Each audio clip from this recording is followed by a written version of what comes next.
Yes, people, we are back live. We are back live on the Sarcasm City TV YouTube for another edition of the Manchester United Liverpool podcast. Man United podcast meets the Analysis at Anfield podcast. So please keep all your comments or your questions, Manchester United or Liverpool related, please, people, as it's been pretty much all summer. Well, it seems all summer, but definitely over the past few weeks, Jadon Sancho's name is in the title again. So Sancho to Chelsea on loan with obligation to buy. That's what seems could be happening right now. Is the last day of the transfer window, last few hours. In regards to Liverpool, Federico, Chiesa joins Liverpool. Manchester United had their Europa League draw today. Liverpool had their Champions League draw yesterday, so I'm sure we'll discuss that. And of course, there's just a small matter of these two teams facing off at Old Trafford on Sunday as well. So I'm sure there'll be discussions on that as well. The Liverpool panelists will be, well, some of the Liverpool panelists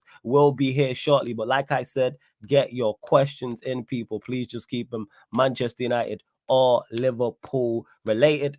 Make sure you hit the like button though. Like, before I even get further into the show, run up the likes, whether you're watching this live right now or watching this back after the live. Salute to you. Hit the like button on the video. Make sure you share this across all the socials at That's Me Flawless. At Sarcasm City TV, you can see it there on the screen. At That's Me Flawless on Twitter and Instagram. Please retweet, like from the Twitter.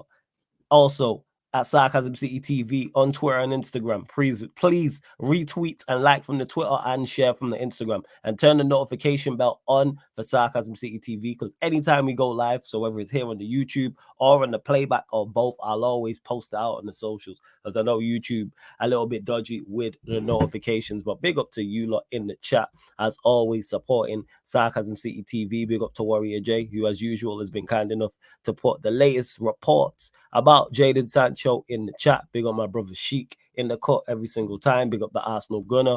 Big up my Don Eli in the cuts. Big up my G Flawless in the panel. Shout out to Family Tree Don C in the building every single time.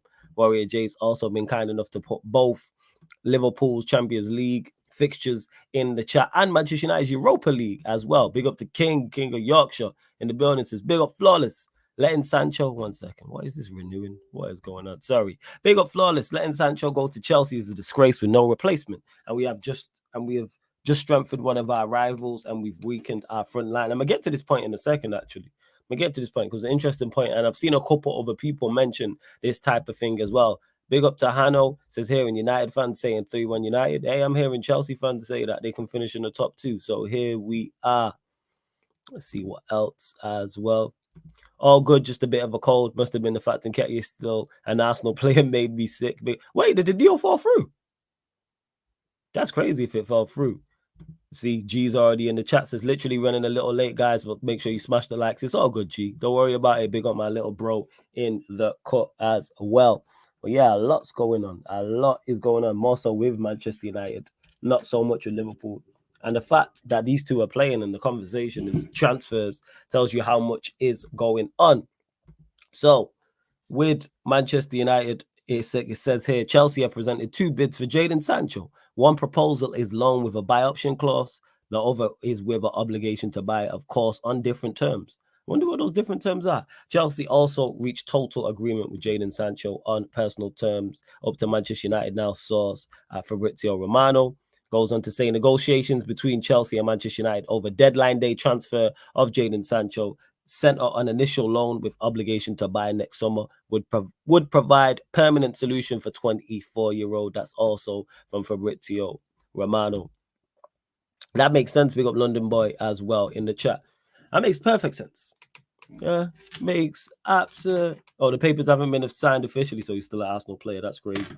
That is on the Jadon Sancho situation. Again, anyone who's watched me for any length of time talk about this, the fact that Manchester United are trying to move Jadon Sancho on the last day of the window is just such a terrible situation for everyone. And when I say that, this should have been resolved early. Should have been top of the list for Ineos. Should have been top of the list for Eric Ten Hag. Should have been top of the list for Jadon Sancho. And why all parties involved didn't sit down at the start and say, okay, let's get Jadon Sancho a move. And now Manchester United are scrambling on the last day, not only to get rid of Jadon Sancho, but also who do we bring in? Because King made a great point about it. in regards to Manchester United's forward line is weak. We're going to move on Jadon Sancho. Cool. I don't really have too much of an issue with that because I know I've made peace with it. Him and the manager don't get along. The manager's never going to play him. So therefore, move Jadon Sancho on, get some money for him, and then use that money and maybe a little bit more money to then bring in another left winger because we are in dire straits. Absolute dire straits. Don't take it the piss in because we can make a deal right now for Nketiah plus 40 million. You just run us the 40 million. Keep Nketiah. And this is what we should have been on. And did I expect Sancho and Ten Hag for their relationship to turn sour again? Yes, but I didn't expect it to be in the summer. I thought it would be October, November times. And then eventually, and then again, we'd move him on in January. And it's just so short-sighted and everything. When people were talking about Jadon Sancho was playing, I said it. The footage is there. The live streams are there. And I'm like, Jadon Sancho is not starting. He's not starting for Manchester United. The manager does not rate him. Our attack is terrible and the manager still won't play him. He's not even made the squad. How can you not make a squad that contains Anthony, Mason Mount, Garnacho as attacking options? Bear in mind, Højlund's injured and he still can't make the squad. Here are the names I just said. Garnacho, Anthony, Højlund, Mason Mount, Rashford in the form he's in. It's not like these are stellar names or players who are in top form and you still can't make the squad. So anyone who thought Jadon Sancho was going to play was dreaming. I said that. I was in the minority when they quote unquote made up. What it should have been is, yes, they've made up and they tell us that publicly. And then behind the scenes, expeditiously, they're trying to get him a move. That's what it should have been. 110%. That's what it should have been. And that's on everybody involved. That's on Sancho. That's on Ten Hag. That's on Manchester United. I could see this car crash coming a mile off. Absolute car crash. And it started with him only getting 10 minutes in the Community Shield. Then didn't make the squad against Fulham. Then didn't make the squad against Brighton. And that's without everybody fully fit and nobody outside of Xerxes and Diallo. They're the only two you could say are playing at a good level. So when is he going to play? What is he going to play? What are we talking about? I know it says Manchester United are not happy with loan fee for Sancho and also salary coverage, but talks still on. That makes sense. I think I could see why that is slowing it down because United are going to definitely want some form of loan fee. But if it's an obligation, I bet the loan fee problem is if there's no obligation to buy. Because the loan fee, I don't think it'll be a problem. Let's say it was 40 M's. Yeah, let's say it was 40 M's. Pardon me. With the obligation to buy, I don't think that Manchester United be claiming about the loan fee. So it might be with the option to buy. They're like, all right, give us a loan fee. Like that's what it is. But best for Manchester United, get obligation. And then with the salary coverage, you just got to take the hit, split it. Just go 50-50. That's what they should do. Just go 50-50. Well, hey, that's just what it is. You lot continue to get your questions in as well. And King says, hey, big up Flawless. Yeah, letting Sancho to go with Chelsea is a disgrace with no replacement. That's the key part right there. I mostly agree with the statement, King. It's not letting Sancho go. That I can accept. The no replacement. Especially when we're in dire needs of it. Even if Sancho stayed, we still needed a left winger. So now you've weakened a weak area already further and no replacements. That's my biggest concern with this Sancho deal. And that's my biggest annoyance with it. Sell him early. Could have been tried to sell, and you would have got money for him. I am convinced, 110% convinced we would have got money for him. And then you use that money. And they've done great business. I've said this about Ineos. The actual transfer window has been a successful window. As much as we need, they've done a lot of business, a lot of good business. The players we signed, the fees we signed them, and the speed the deals have been done. I have none of our signings I have complaints about, which is rare. And it's been like Euro, De Ligt, Mazurari, Agate, Zert, five players, and I'm not looking at any of them with a side eye. I'm not looking at any of them and going, don't get that. Or saying, hey, that fee's too much. But because we are so far behind, 5 players, which is half of first 11, it still ain't enough. Because we still need, Kevin mentioned it, we still need a left back. Desperate need of a left back. Still need a left winger. Desperate need of a left winger. Still need a striker. Desperate need. It's like, oh, well, you just signed Xerxes. So we have Xerxes and Højlund. If Højlund gets injured, then we're left with just Xerxes as a centre forward. Højlund is currently injured. And this happened last season. We signed Højlund, and it was him and Martial. And then Martial got injured in January and had surgery and was out for the whole season, the rest of the season. And then you're reliant on one centre forward. No other team trying to do serious business does that. Go and sign Ivan Toney. Go sign Ivan Toney. You move Sancho one and sign a left winger, and you sign a left back, and then the team looks completely different. And I'm not even saying go and sign a top class left winger. I'm not saying, hey, you know what? Go bring me in. Who is it? I'm trying to think. Who's a bad boy left winger? The left wingers, they really are bad. But I'm not saying go and bring me a world-class left winger is the point I'm making. I'm not saying, yeah, you know what, go get me a Mo Salah version on the left-hand side. I'm saying just bring me a half-decent left winger. Same with the left back. Just run me a left back who's technically decent, has some athleticism and can get forward and offer something. Because our left-hand side in terms of going forward is terrible. I would have took Reguilon back on loan. I would have took Reguilon back on loan. Just bring me an okay left back. But hey, we move. We rarely do. A big up in the cut as well. My Don is in the building. I spoke to him in a minute. My like G is here. Yes, G. What are you telling me, man? You good? I'm blessed, bro, man. Apologies for the lateness, man. But we're here, man. We're here. I'm just sitting in the back listening to your woes. That's what I'm doing. It's crazy. It's actually crazy, man. But I'm blessed, man. I hope everyone's blessed in the chat as well. And as Flawless said, man, smash the likes, man. Smash the likes. What you guys doing? Yeah, it's crazy that people fought. And obviously, me and you had spoken on Sancho many a time, obviously, before this happened. And I said when he came back, obviously, once getting over the initial shock, it's okay, move him on because he's not going to play. Now he's going to play. He played in preseason. Played in the preseason last time. Yeah, go on, fam. The whole management year with this whole Sancho thing, honestly, it just baffles me, bro. Like, you come up publicly to say, yeah, we're cool, like we're blessed and blah, blah, blah. In my mind, I'm now thinking, so what was even the point of that? Because the manager, as you said, he didn't even then put man in the squad for your first 2 Premier League games. So then I'm sitting there thinking, so why did you even bother coming out publicly telling everybody that you two are happy as Larry? Like you should have probably have just left it completely and almost tried to get people to forget about it.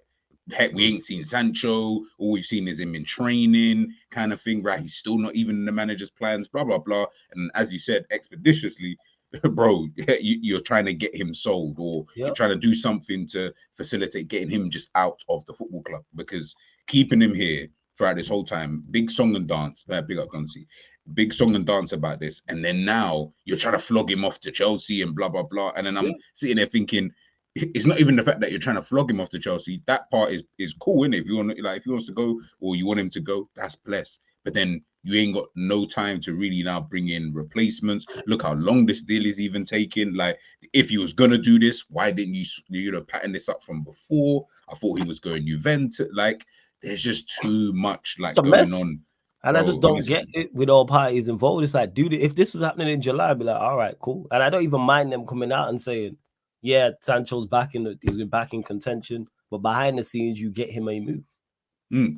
Like it's clear as day. Ten Hag don't rate Sancho. Sancho don't rate Ten Hag. That's clear as day to see for anyone. So why not? It's best for all parties involved to get him a move. It's best for Sancho. It's best for Manchester United. It's best for Ten Hag.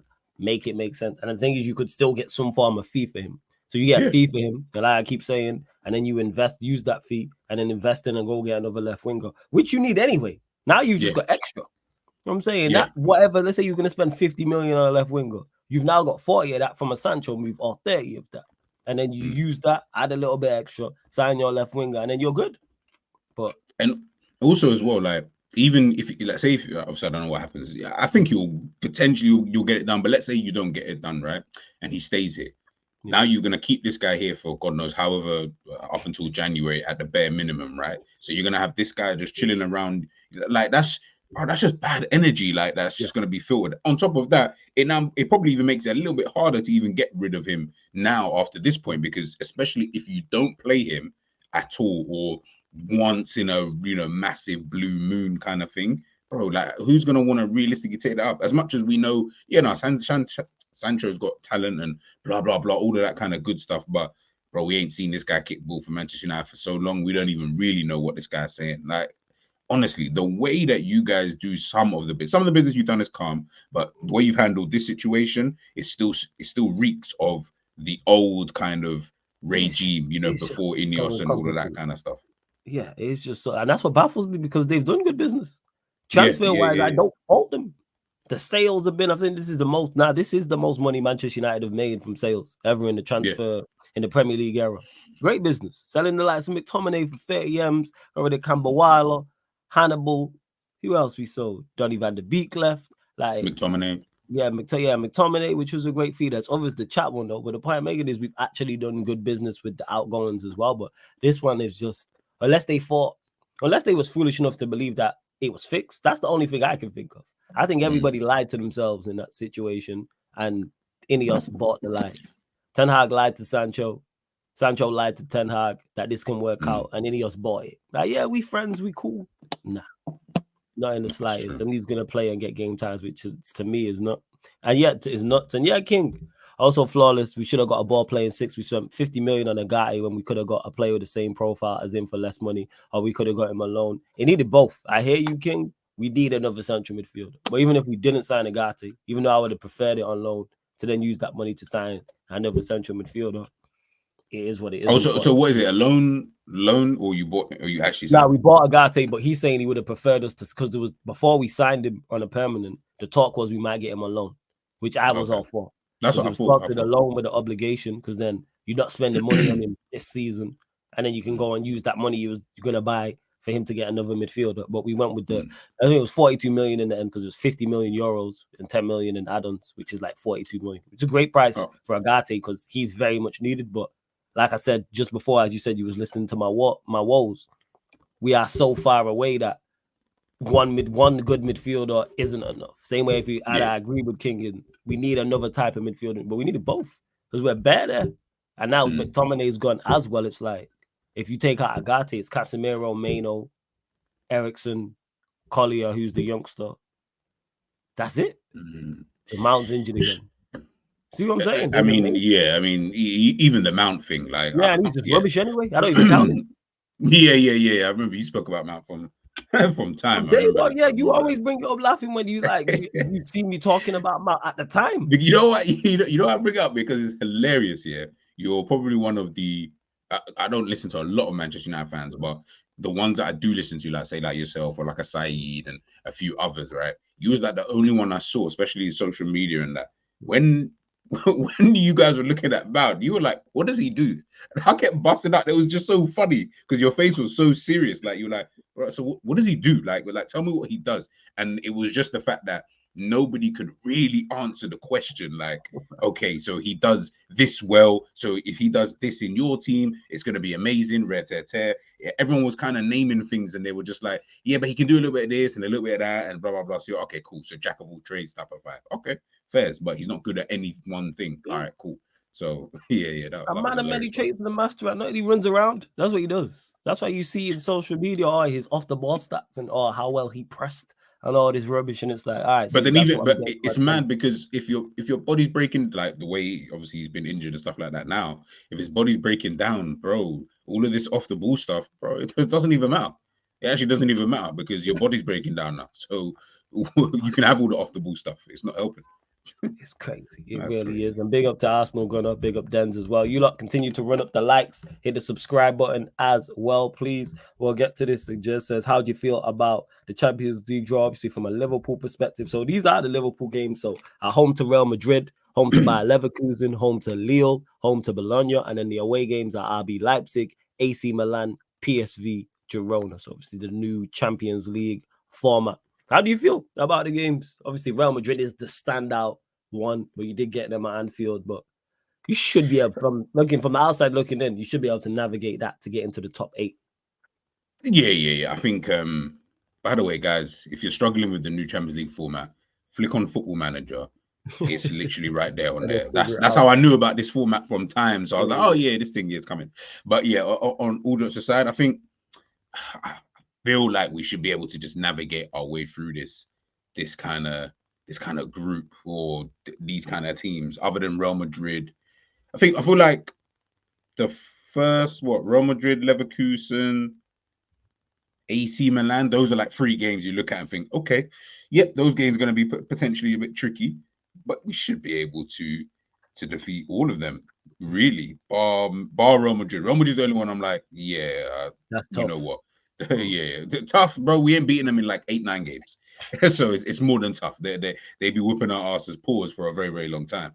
So yeah, other than them, I feel like we should be able to beat everybody. But listen, Real Madrid, Leverkusen, AC. They're going to be really and truly. Yeah, if I was to be, if I'm being real honest, they're all kind of tough games outside of you. Maybe look at Bologna, Lille, and maybe Girona. I feel like the rest will still be relatively tough because you're AC, away. San Siro, yeah, because we're away. Yeah. If it was all home games, that's different. But Yeah. San Siro, that's going to be a tough game. PSV, they're not going to make it easy. Do you get what I'm trying to say? I know Leverkusen and Real Madrid are at home, but that still could be tricky. Leipzig, it all depends on what kind of Leipzig you're going to get at that moment in time. But I do expect us, to be able to defeat them. But remember, this is a new Liverpool, guys. Do you know what I'm trying to say? Like, this ain't the Klopp Liverpool where, yeah, it was just a little bit different in terms of, when we have these games. So it's going to be interesting to see how he kind of sets up because we're so used to the game being so intense and, blah, blah, blah, especially Champions League nights at Anfield. We use the crowd quite a lot, to our advantage, right? I'm not saying that he's not going to try and use the crowd, but the way his football is and the way the crowd have been moving in that first game, it might be a whole different type of vibe and different type of atmosphere. So, yeah, man, we should be able to get through though. Like, I'll be shocked if we didn't. If we didn't, clearly we don't deserve nothing. If I'm being I'd be totally shocked honest. if you lot can't finish top 8, even though it's like 36 teams. It's like I look at those and I was hoping you lot got tougher games and like they'll get enough points to get through. I would say so. That's Yeah, 100%. I can't see.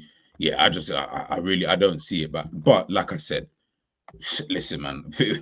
Last season, Liverpool fans, and I kept telling them at the beginning of the season, we were talking about the Europa League. We looked at the Europa League. Man couldn't even pronounce half their names. Bro, we'll walk through this league, man. I said, listen, you see, with Europe is so, people just don't get it. Europe is so much more different than you think it is. Europe is like, because it's Europe, regardless of what level, whether it's Champions League all the way to the Conference League, it's Europe. So people, the way that teams and fans approach these kind of things, it's a different type of ball game. Guess what? We end up getting slapped by Atalanta. Now everyone's looking around thinking, right, where did that? It's like, bro, like what happened? Like you're coming up against a team who just on the day, obviously, of course, like they were just able to beat you in a way that you just weren't even expecting because you thought, I'm Liverpool, turn up, we do this and we can just bounce, we go through to the next round, blah, blah, blah, yada, yada, yada. I said, bro, Europe is not like that, bro. I've seen way too many games and people should always think about how many games, heck, you can go back to like 99 United treble. Like there was games through that knockout where you're like, eesh, maybe Man United might not get through. Obviously, as good as the team you were, but still there were fantastic teams, the Juventus and stuff like that you guys are facing along the way to get there that you may or may not have been favorites for. I can't really remember, during that period of time. But when you look at it, that run in 99 was tough. Like exactly, ran the goddamn gauntlet, joining a group of death. Inter Milan with Brazilian Ronaldo. Come on, bro. Zidane and Del Piero.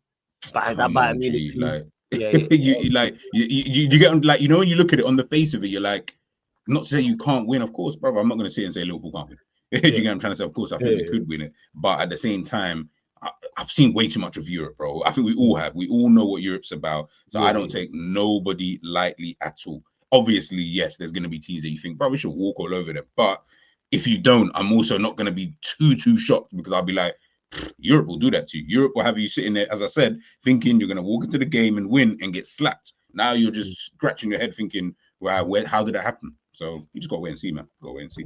Nah, that's fair. And on that, obviously, Manchester United in the Europa League, because you lot are asking about it as well. So Rangers at home, Porto away. Is that PA okay at home? Fenerbahce away, Bodo Glint at home. That's Victoria. P is away and 20 at home. And is that Basel? Let me actually double check. I'm presuming that is Basel, but I could be wrong. Yeah, I was gonna say, let me actually just get that right. But in regards to it, I said I didn't want any away games. I didn't want any of the major. I didn't want Italy, Spain, Germany, France, Portugal. I didn't want any teams from any of the major European nations. I didn't want Turkey away, and that was just PTSD. So overall, on the face of it, not too bad. Fenerbahce away is the only one I look at and I go, yeah. Porto away as well. They're the two I look at in that and go, yeah, tough away from home. But Rangers at home, Bodo Glint at home, Victoria P away, 20 at home. Yeah. So that's a fair draw. If we can't navigate that, that's on us. You know what I'm saying? Despite the manager, that's on us. But if I was to look at that, I would say the Rangers at home is going to be interesting. That's going to be interesting. Porto away, that's tricky. Obviously, Fenerbahce tricky. if that is Basel, then I still think you should win that kind of game away. Yeah. Yeah, it's mad. I actually think your home games are harder than your away games. That's how mad it is. Yeah, you should make it through. Yeah, you should make it. Yeah, I was right. PAOK is the Greek team. Yeah, I knew it was a Greek team as well. But yeah, I look at it and I go, yeah, 20 F. I'm guessing that's Basel. I'm just double checking their people as well. That I'm getting this right. Let's see. Is it? No, it's not Basel actually. I tell a lie. It is. Wow. Okay. Oh, the Romanian. That's who they are. Oh, okay. Oh, you're saying it? Yeah, so it's a style team, but it's not Bucharest, but it's a team. Yeah. Okay. FCSB. How is it style Bucharest? Hey, someone in the chat, let me know anyway. But anyway, it's a Romanian team. That's one thing I do know. So, and it's them away. So again, that could kind of be tricky, but I'd prefer that over, like I said, the Portuguese team away, an Italian team away, a Spanish team away. So, yeah. Is that your fixture? I don't know whoever put that in the big up Warrior J. Did they Warrior J? Let me ask you: is that your order of fixtures, or is that just your fixtures? I presume so, because yours they got put up as just the home games first and the away game. That looks more so like it's going to be the fixture list where it's one game at home. You play Football Manager. Is that what it's like on Football Manager? Is it home and then away, home and then away? Does it work like that, or do you ever get home games back to back or away games back to back? Yeah, I've had home games back to back. That's why I was wondering. Okay, and remember, even the competition gets stretched out. You know, like by December, usually with all European competitions, it's like your last game, your sixth game, should I say, is usually done by then, or maybe just even before then. Yeah, this thing is all into like January, February. Like that's when we did see that when I checked the schedule. Actually, yeah, it is. So it's been a minute since he's been on the channel, man. Like Badaman Ram is in the cut. Yes, Ram. What are you telling me? Ram to Ram. You say Ram? You good? Long time. What's the last time I've been on this show, bro? I know, man. You forgot about me. You're a bit of a pagan, bro. Like a brother, man. It's all good. I knew you was gonna call you a pagan, bro. Yeah, well, you ain't been on the show, so yeah, we ain't been on the show, but I still love you like a brother. It's nice of you to make an appearance. You know what I'm saying? Hey, to be fair, I don't know if you knew, I was in Manny a couple of weeks ago. So you tell me after you're here? You know what I'm saying? Bro, you know people always said, "Oh, I was in your area." Like, Manny. What was you doing up in Manchester? What was you down here for? Because one of my boys is in Warrington, innit? So I went to Manchester, stayed for a bit, and then went to Warrington, stayed there for a bit, then left. We move. But how you doing though, Ram? You good? I'm good, bro. I mean, your reaction was better than Stroh's. Stroh just cussed me. Yeah, good. Rightfully so, as he should. And I don't even normally agree with Stroh too tough, but Stroh is right. Innit? I'm just disappointed. That's what it is. I even have the heart to cuss you, just share disappointment. But Ram, we'll start. We'll go back to Liverpool, Champions League, home to Real Madrid, home to Leverkusen, home to Lille, home to Bologna, away at Leipzig, away at AC Milan, away at PSV, away at Girona. That's not in order. That's just their fixtures, people. But thoughts on your Champions League draw? Happy, in the middle, very disappointed. Like, where do you stand? Obviously, Madrid and Leverkusen are the hard ones, but all in all, I think we should be beating the rest of these teams, in my opinion. I think, well, even then, the hard games are at home, so I think we should be okay.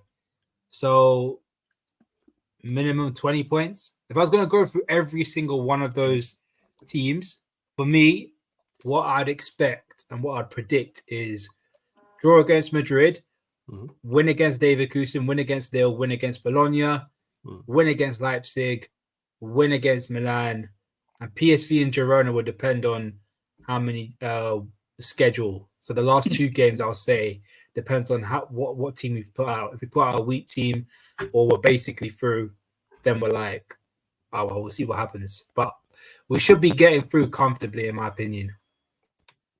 That's right. Say that last bit again. You broke up. Say that last bit again. No, I was saying that we should be going through no matter what.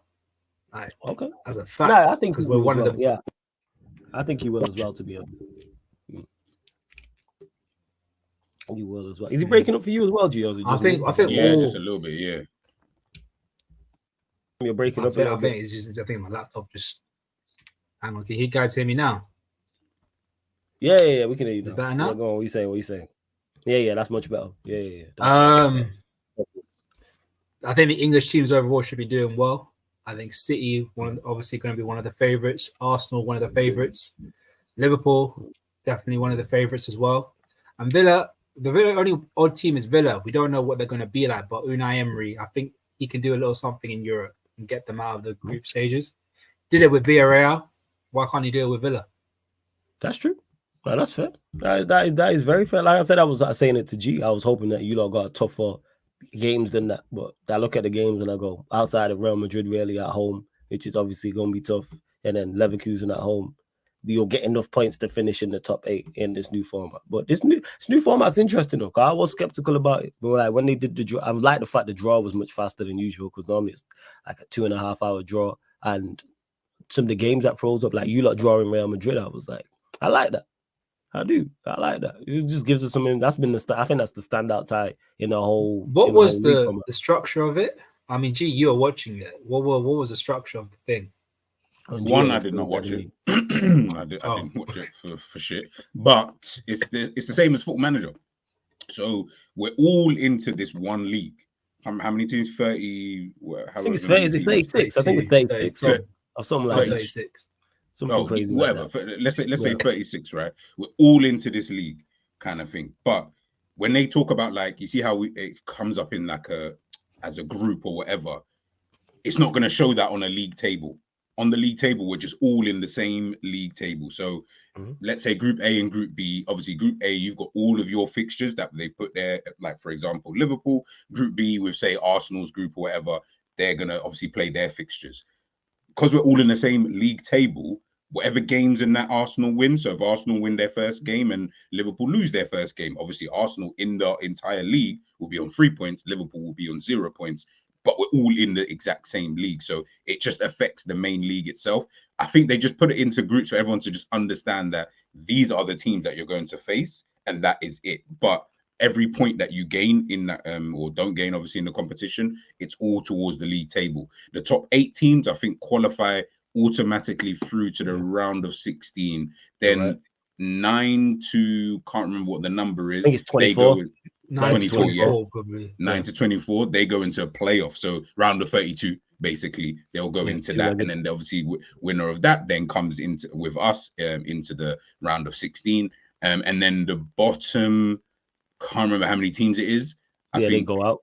Yeah, they just go out. Yeah, they just go out. They go out. They don't drop into Europa. They go out. Into which is finally good. No, there's no drop in.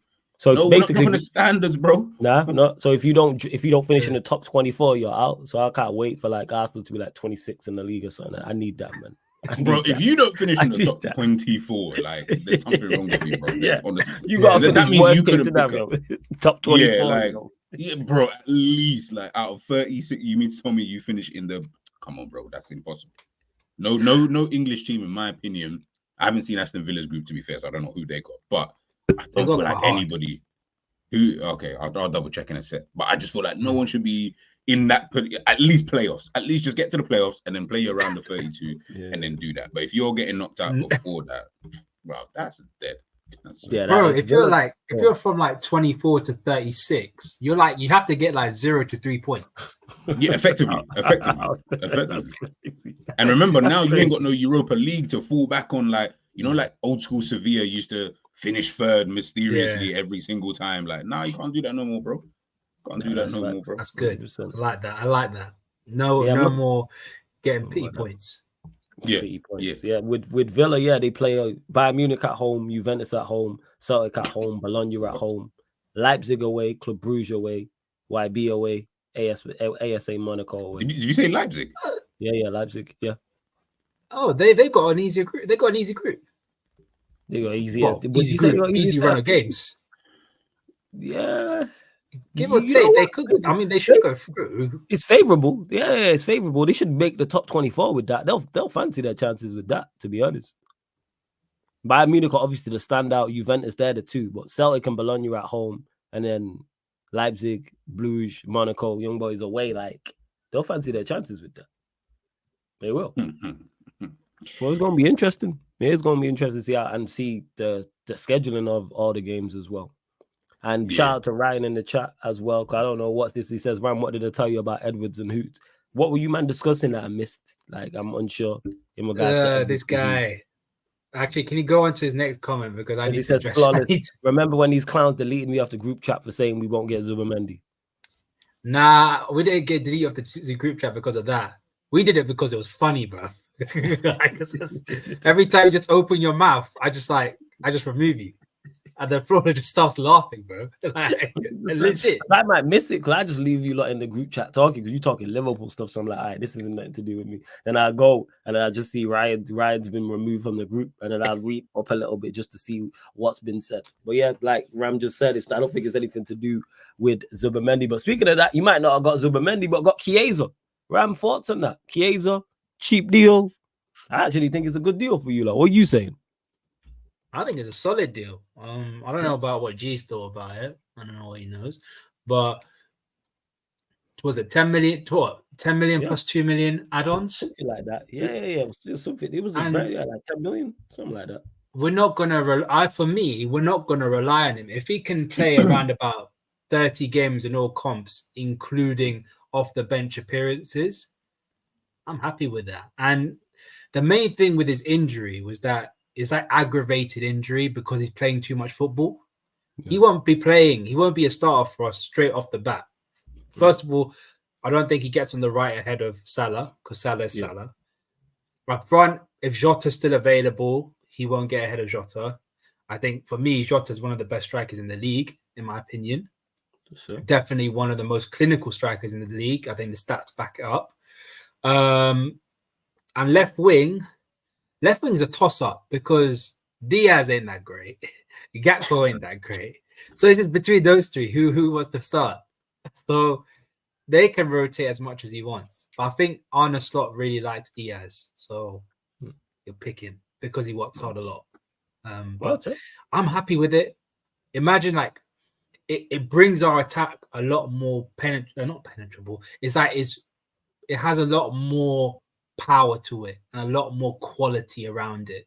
And you're talking about to challenge with everybody in the league. I think we're neck and neck with City in terms of the best attack overall in terms of personnel. What, both bad in Chelsea, yeah? Bruv. Why are you mentioning the question? That, what do you mean? Why is their attack not stacked? But I still think their attack is shit, bro. Yeah, you don't think their attack is really? You don't rate their attack? No. Wow, okay. I feel like their attack is like all bark and no bite.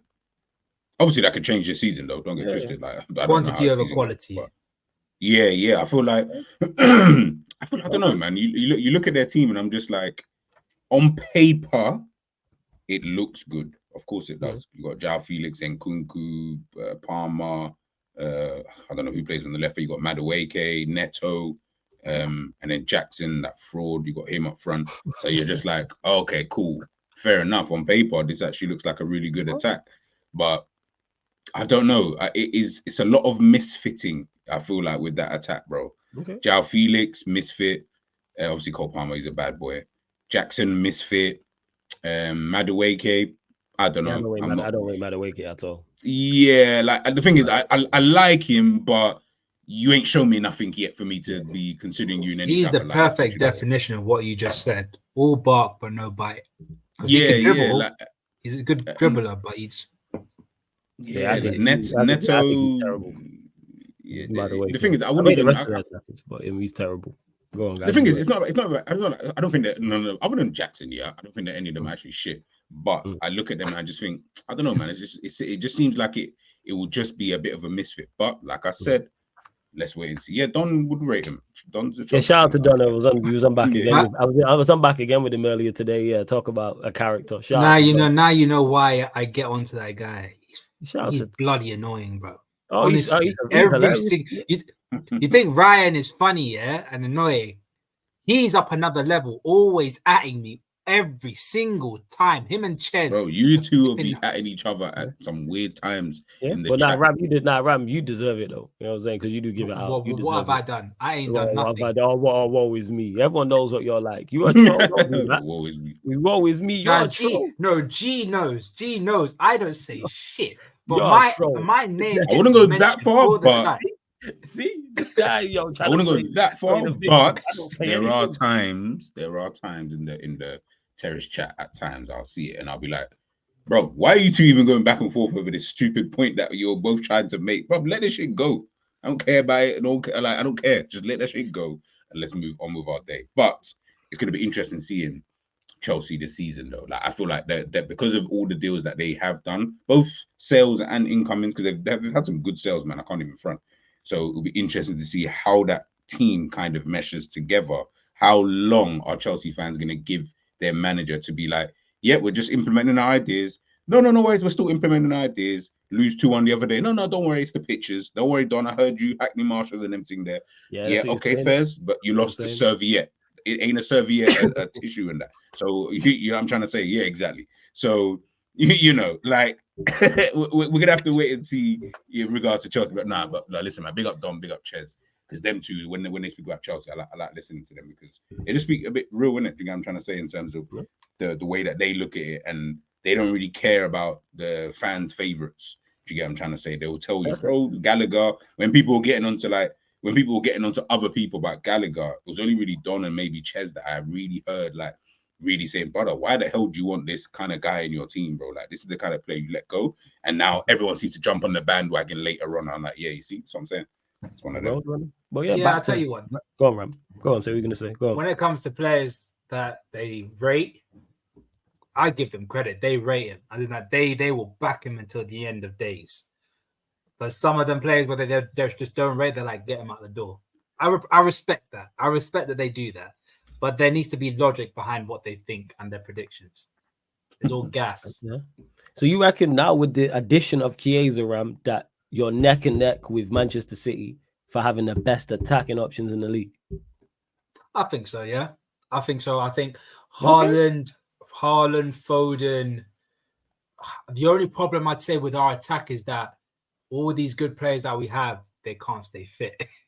Jota is one of them. Jota's one. I think Jota's a big one of them. Yeah. Because if that guy was fit with his clinical ability and his ability to get the ball in the back of the net, is a big one. Kieza, we all know what Kieza is about, but we don't know whether that ACL injury has fully ruined him. You see glimpses where you're like, okay, he's still that guy, but we don't know fully if he's back. And then Gakpo, you don't know what Gakpo is going to give you. He's going to be the guy that gets bodied by some random player from League 2, or he'll turn into flipping Ruud Gullit and then decides to go on the Mazza. Darwin, the lesser Darwin Núñez we talk about, the better. I don't. Why are you saying what? Are you not with Darwin Núñez? You're not saying he can have a good season, he can turn it around. I won't go as far as say remontada, but he can have a good season. Hey man, like off the bench, maybe off the wing. Bro, I think he's third choice striker. No, fourth choice striker, in my opinion. Jota, we saying Gakpo? Who's the other one? Kieza. Oh, so you reckon Kieza? So you'd play Kieza ahead of him centrally? Then damn. Kieza can play across the entire front line. Yeah, but I know that's not. He's more so a winger. That just goes to show about first. Then if you think that. Kieza can be clinical. Kieza is a lot more clinical, a lot more technically refined than Núñez. Let's be honest. Being more technically refined than Núñez is not a good thing. Is just showing that you are basic technically. That's it. It's not something to shout about to the hills. Just letting you know, but he is a lot better than Núñez technically on the football. I agree with That's that. it. So you think so best attack up there. So who've you actually got third out of interest? Do you think behind you and City, who's got the next best attacking options in the league? Arsenal. Really? Okay.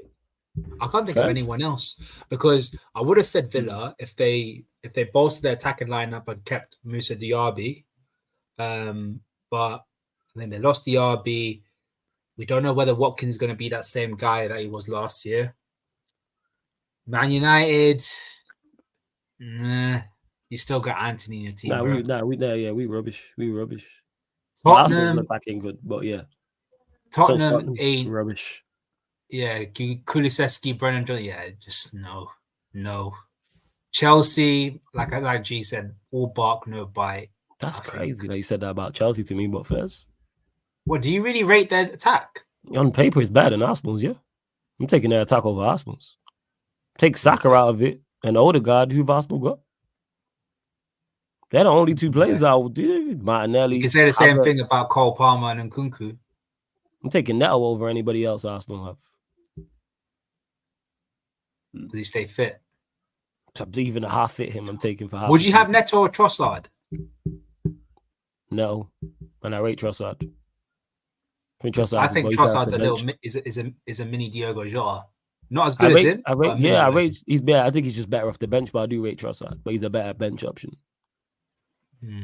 That's what it is. Yeah, I don't rate that. He's definitely someone good to have in your squad. Yeah, 100%. That's what it is. I look at Palmer and Nkunku, Neto, Jackson. Even though he's not that, I think outside of Madueke, it's like, and I think they'll probably add an Osherman as well. Mudryk. Yeah, he's woeful. Let's not do this. We forgot. That's why we didn't even mention him.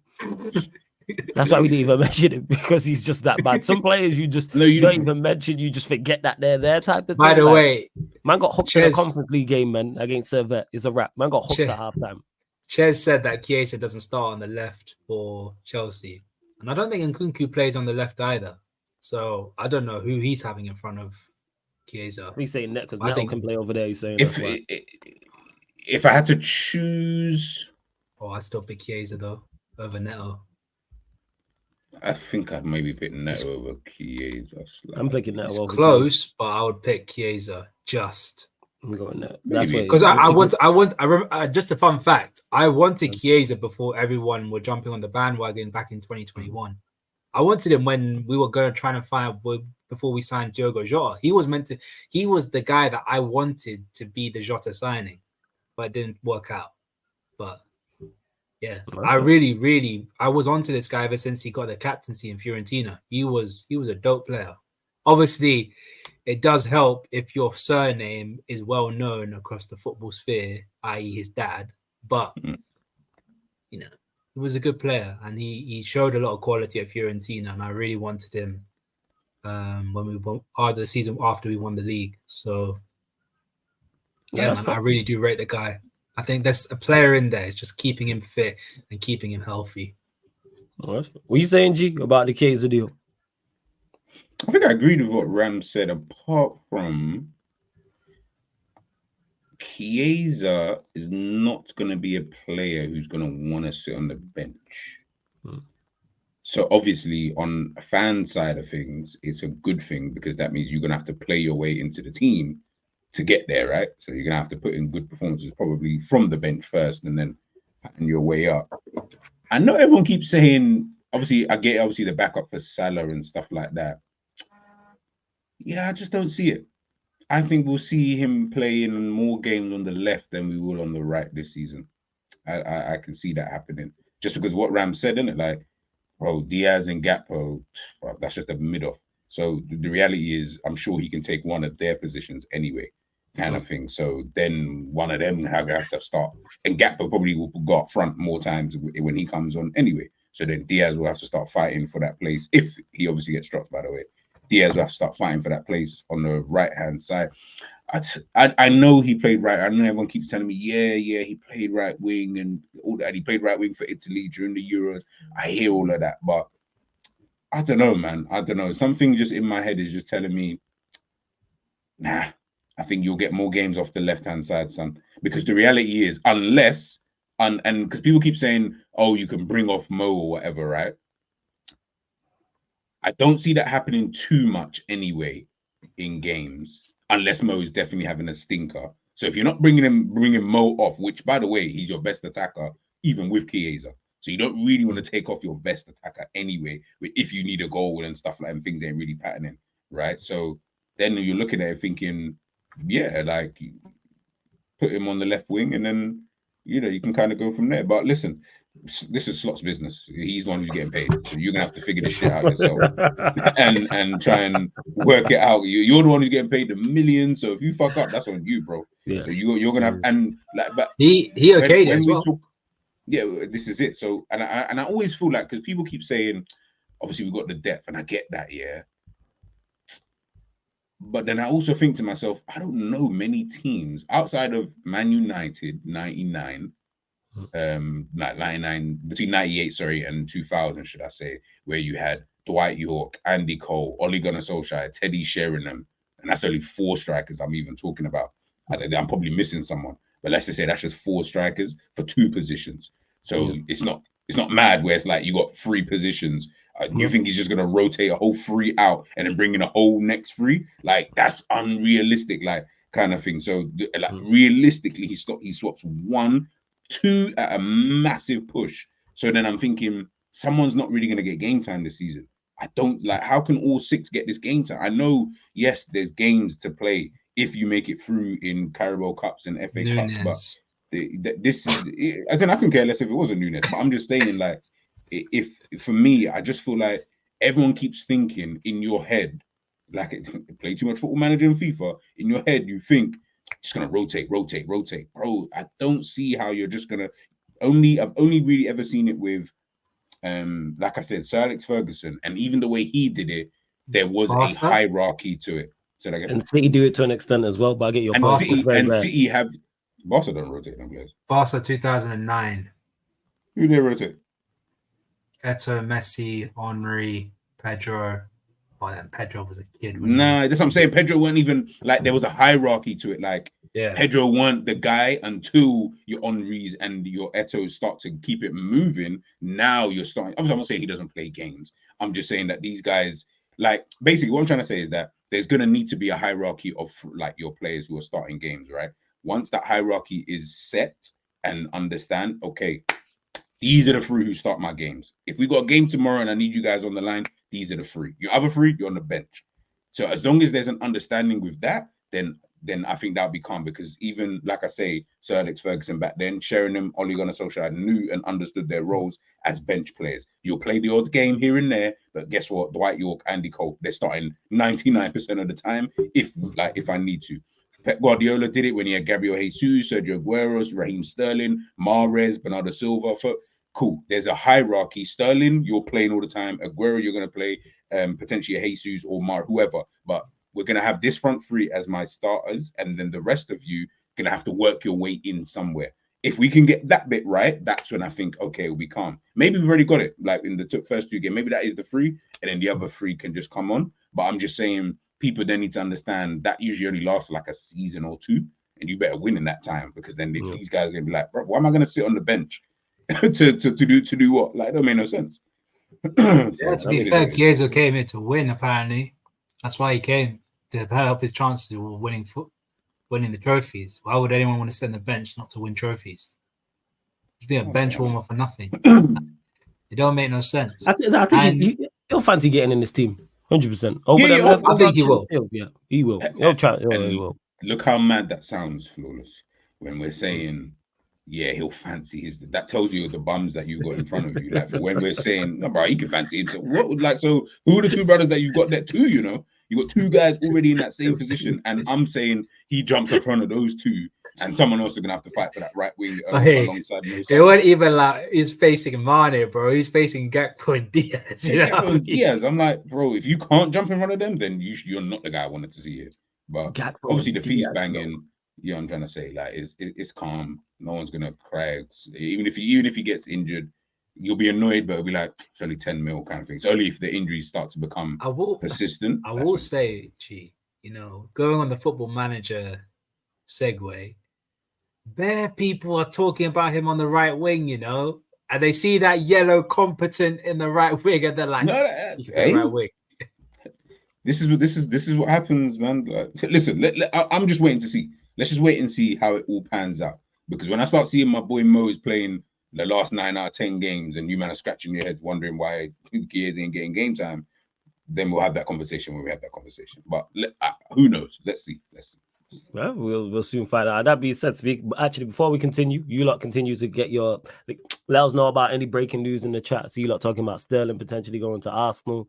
Chalobah looks like he's getting his way to Palace as well. And Nketiah still hasn't left Arsenal, which is I need Nketiah to stay at Arsenal. I need that. I need Nketiah to stay at Arsenal just for the jokes.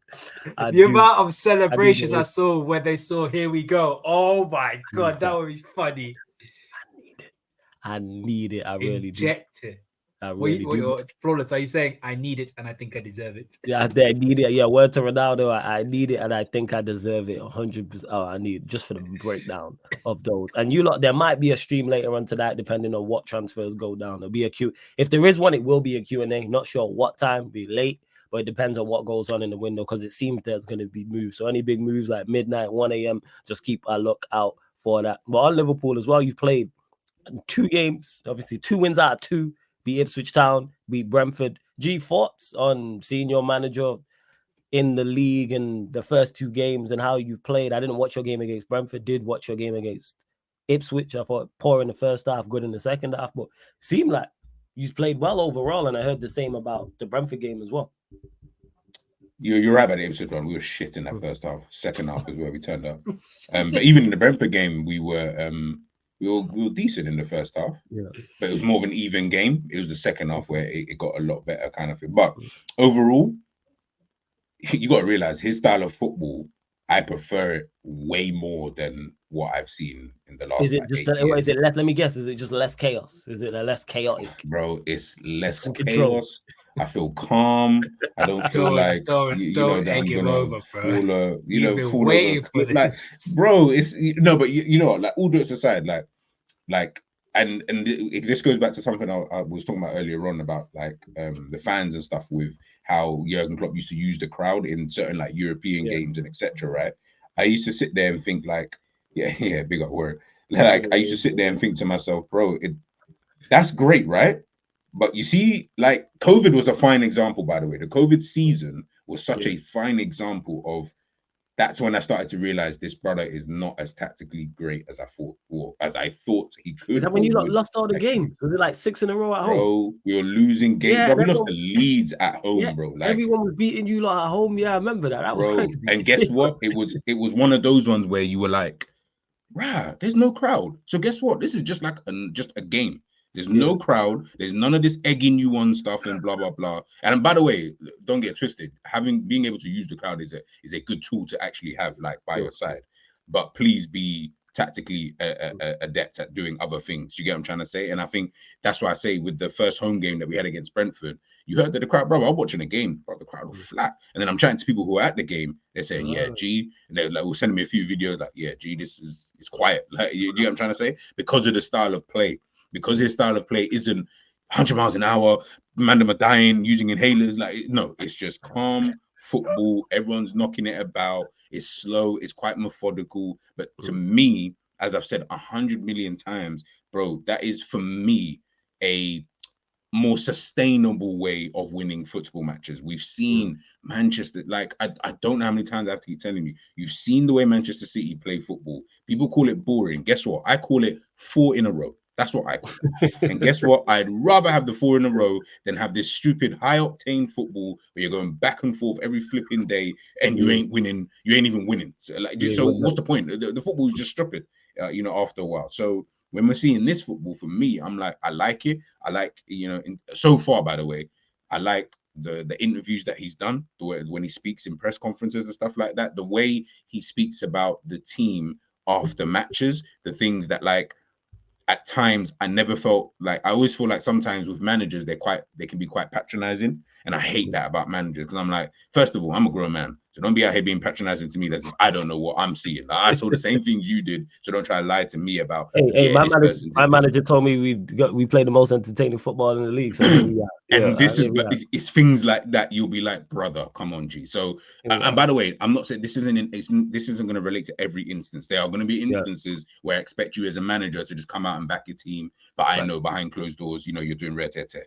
But I just feel like he's done those things for me really well. And I'll be honest, I didn't know how, because I didn't rate him before he came here. So I'm not gonna lie, he definitely was like not even a choice for me in terms of manager. But since he's come in, I've said, no, you know what? I like what you're doing. I like how you've been doing things. I like your football. So from when I like your football, you were kind of good now. Like I don't. It's only gonna just be how good are you really to be able to take us forward and et cetera, et cetera. But I don't think the team's that good anyway. So it might not be just down to you in that kind of aspect, So yeah, man. All in all, decent. Same question to you, Ram. You've been impressed over the first 2 games, not impressed? You've been surprised? I know you had watched a little bit before. I don't know how much when he was over in Holland, but yeah, thoughts. You're on mute, my brother. You're on mute. Hey, Ram, this ain't primary school, man. Pick up, bro. This guy.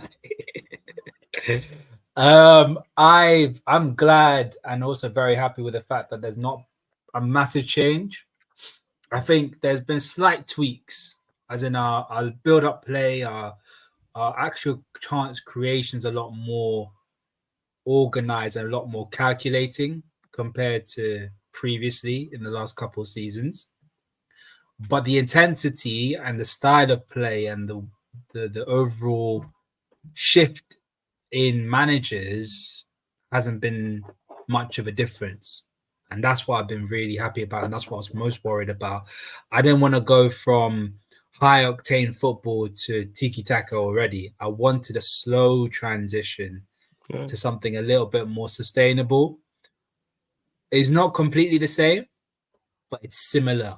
And I can deal with that. And I'm happy because it's winning football matches. We got 2 wins. I'm not going to count Ipswich because Ipswich, that was just a dusty game, except the second half. Brentford, I think, is more end-to-end first half, second half. We really started to play proper football. But 2 wins, 2 clean sheets, 2-2-0 wins. I can't ask any more. I knew one going to be 5-0 off the bat or 5-0, 4-0, 6-0. It was going to be the only thing I really wanted was some form of comfort.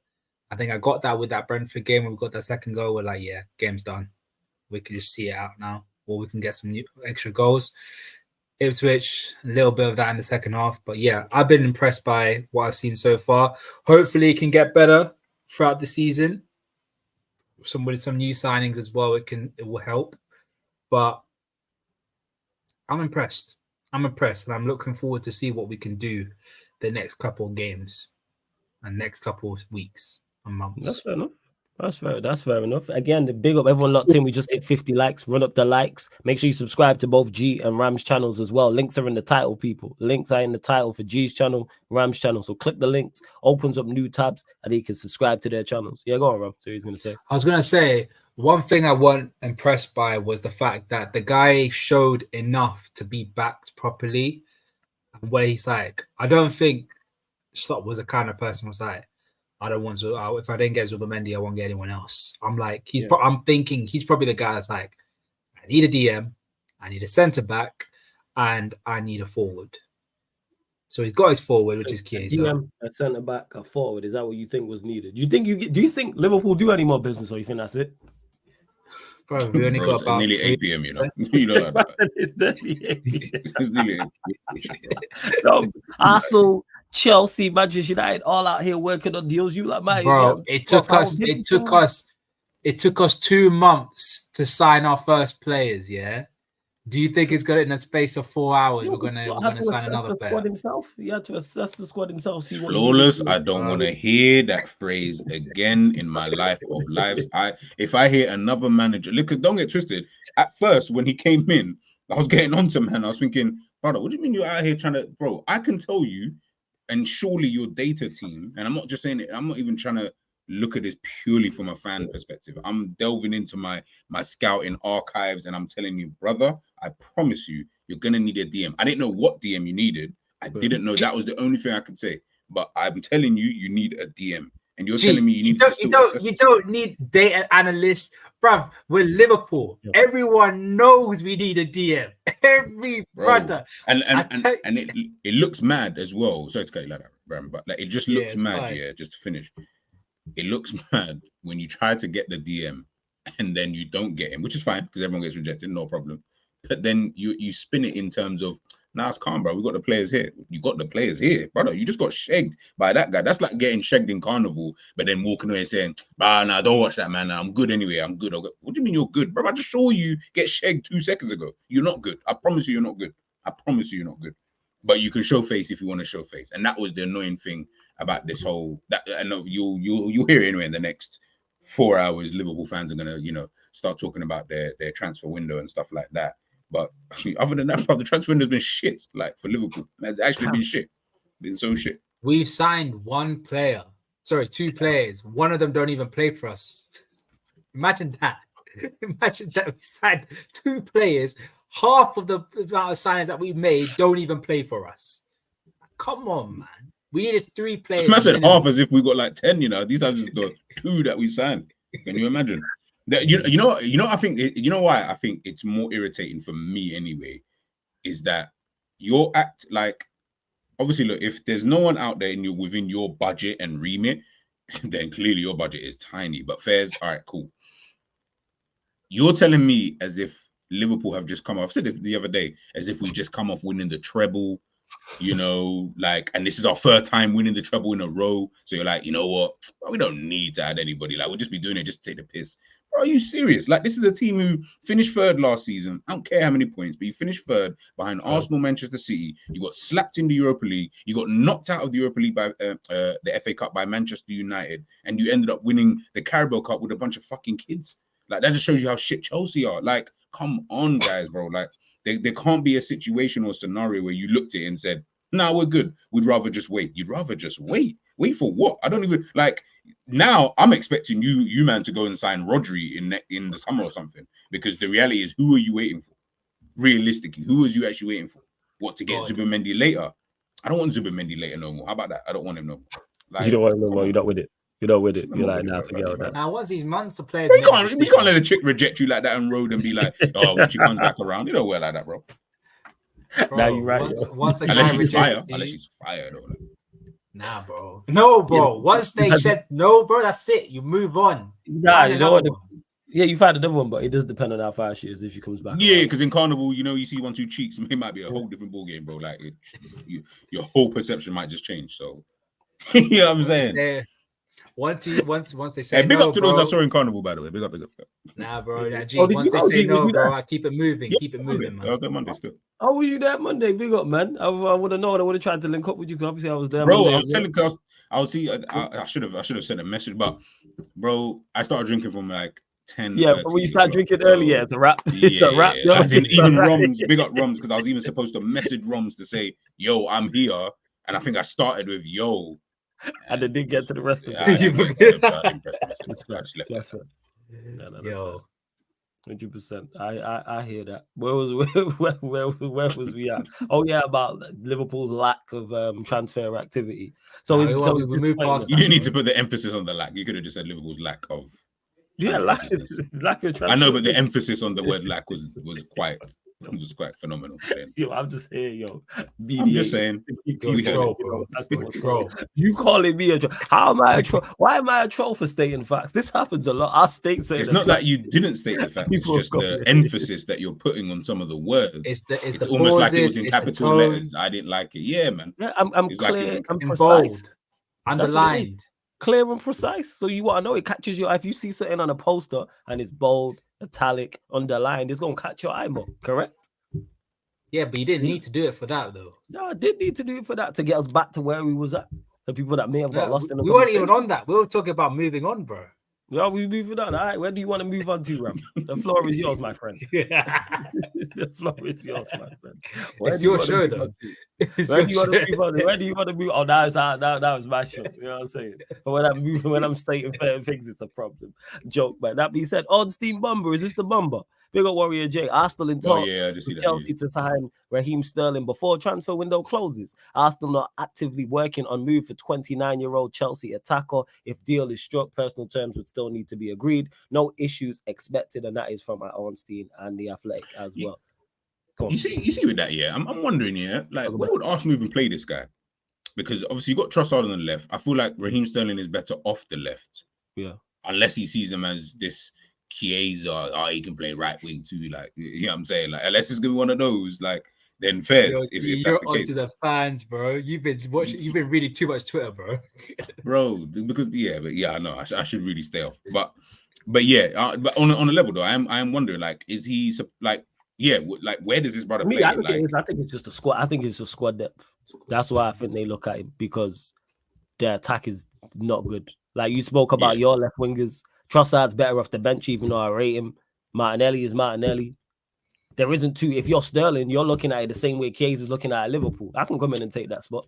I think that's his mindset. You ask Sterling right now, are you better than Trossard? Are you better than Martinelli? He's gonna tell you, yeah. It's also true, but it's also Big up, you Steve. look at Saka and Big up, Martinelli. Big up, Steve. Saka and Martinelli, they're very much direct, run with the ball wingers. Yeah. And you think about Trossard and possibly Sterling. I think Trossard might play on the right, which may be a stupid move. But I think he might play at the right or might play up front. And let's not forget Arteta has worked with him before. Because was he not at City at the same time? Yeah. And So the best version of Sterling made him the best version. So it's like that's how he's probably looking at it and going, we need to end an attack because Arsenal's attack's not in regards to they're trying to win a league title. That's their aim.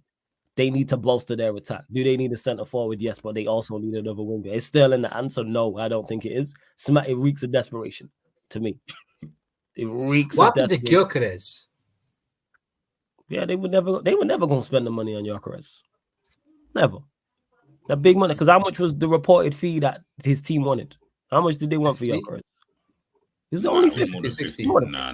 It would have been expensive. I'm saying it would have been 70, 80. For a striker who scored the amount of goals, it would have been minimum 70, 80. There's no way it's 50.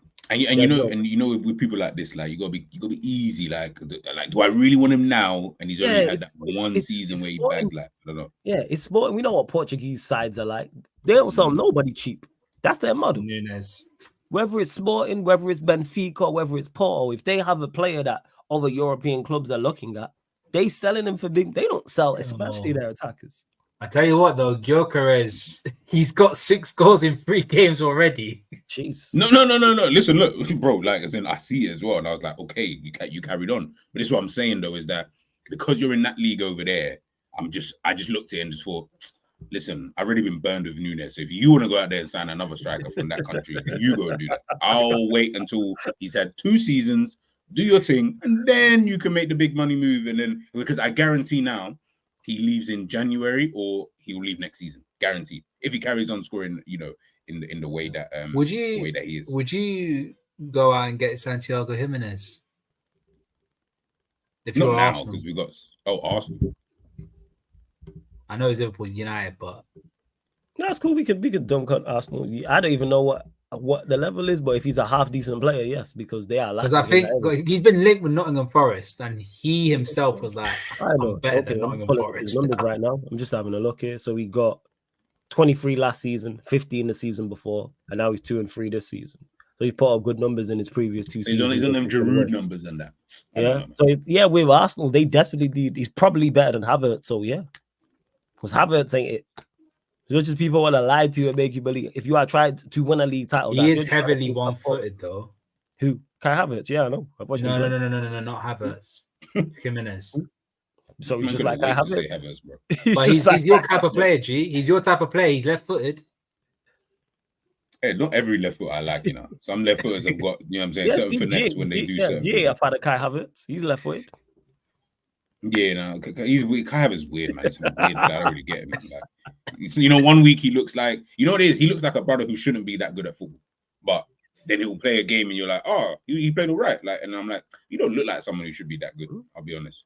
But it's the first time I heard basically a donkey. He looks like a donkey. I had to Google Santiago Jimenez to see his numbers, but yeah, it seems like he does yeah. You know what? If you can get if he was like a cheap type of price, I don't know what the fee is for. What would the fee be? 35, 40. They're quoting. Okay, then yeah, maybe I'll be like, okay, for 35, 40 million for a striker who's bad goals. Yeah, why not? What type of striker is he, Ram? I know you've watched him. What type of striker is he? Yeah, for real. He ain't. I want to say he's he's a bit like a poacher. I'd say not a target, not a proper target man like Giroud. But he's in the box striker. In the box.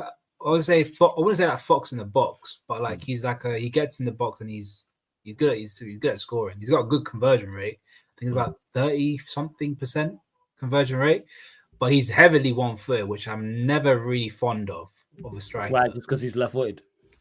No, it's not even that. If you're a striker, minimum you got to be decent with your left foot. You can't be using it just to stand. You got to kick the ball with your left foot as well. Not everyone's Jota, man. Hoyland one-footed. Wow, I'll say that. Saying that, mate. Would you want Haaland at your club? Best price for you, 10 million. You can have him right now. The Xerxes ain't one-footed. I know what Xerxes enough like that, but I've been impressed with Xerxes. The couple cameos he's played, you can see that he's a player. You can see that technically he's at it, physically. Unless you're doing Haaland stuff, I don't. I mean, Haaland's one-footed, but if you're doing Haaland stuff, I don't. No, but I've seen Haaland rattle it with his right foot. Yeah, and at least it's not to stand. He'll take a swing at the ball with his weaker side, which you need to be. Which you need to do. He does what I do with my right foot, which is you're just taking a swing at it, bro. And sometimes it might just connect in the way that's me. But he's obviously a world-class finisher, so his technique in doing so is going to be, at that standard. I'll do that sometimes playing five-a-side and the left foot. I'm like, all right, let's just take a swing at this and hit the target. And hopefully it goes in. I was like, that's legit. And it goes in, I'm more surprised. But hey, we move. And hey, Dots, man, you lot winning the league, aren't you, Dots? Yeah, Dots is convinced. He's saying you lot are winning the league. I respect Firmino, bro. Who did Dots? Dots is Liverpool. No, he's crashing on Xerxes. That's my fault. I want a fan of Xerxes. I'll go and be honest. I want a fan of him. Obviously, because I knew about him at Bayern Munich. He just looked hella weak. For a guy of his stat, he reminded me of Gakpo. That's what it was. He reminded me of Gakpo. Very weak. I'm looking at you and you're like 6'4", 6'5", but you don't use your frame. You just look shit, bro. Honestly, that's what I thought when I first saw him. But apparently he's doing okay for Bologna the season before, and then he's moved to you lot. Scored 2 goals. One of them disallowed, obviously. But yeah, this is why you're a troll. You know what I'm saying? See, this is why if I would say that, I would tell you a troll and blah. Why do people always say stuff to me? Because of stuff like that. You joke, man.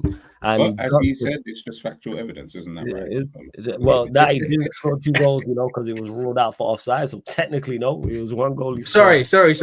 You put the ball in the back of the net twice. Yes, there we go.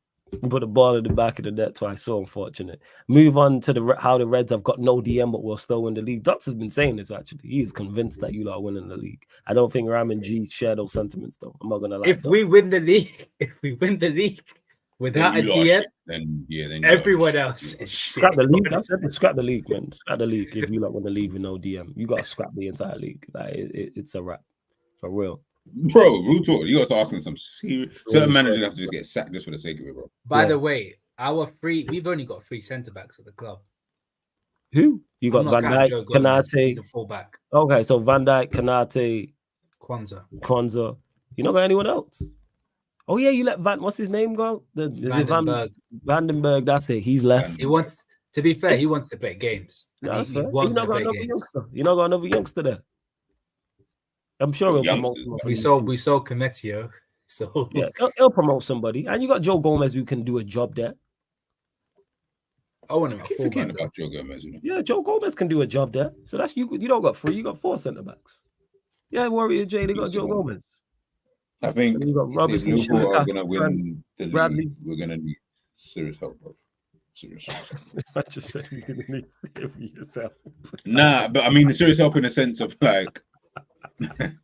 in a sense of like, G saying you need psychiatric evaluation. No, he's saying the team needs serious help. I'm guessing. Yeah, that's what I thought.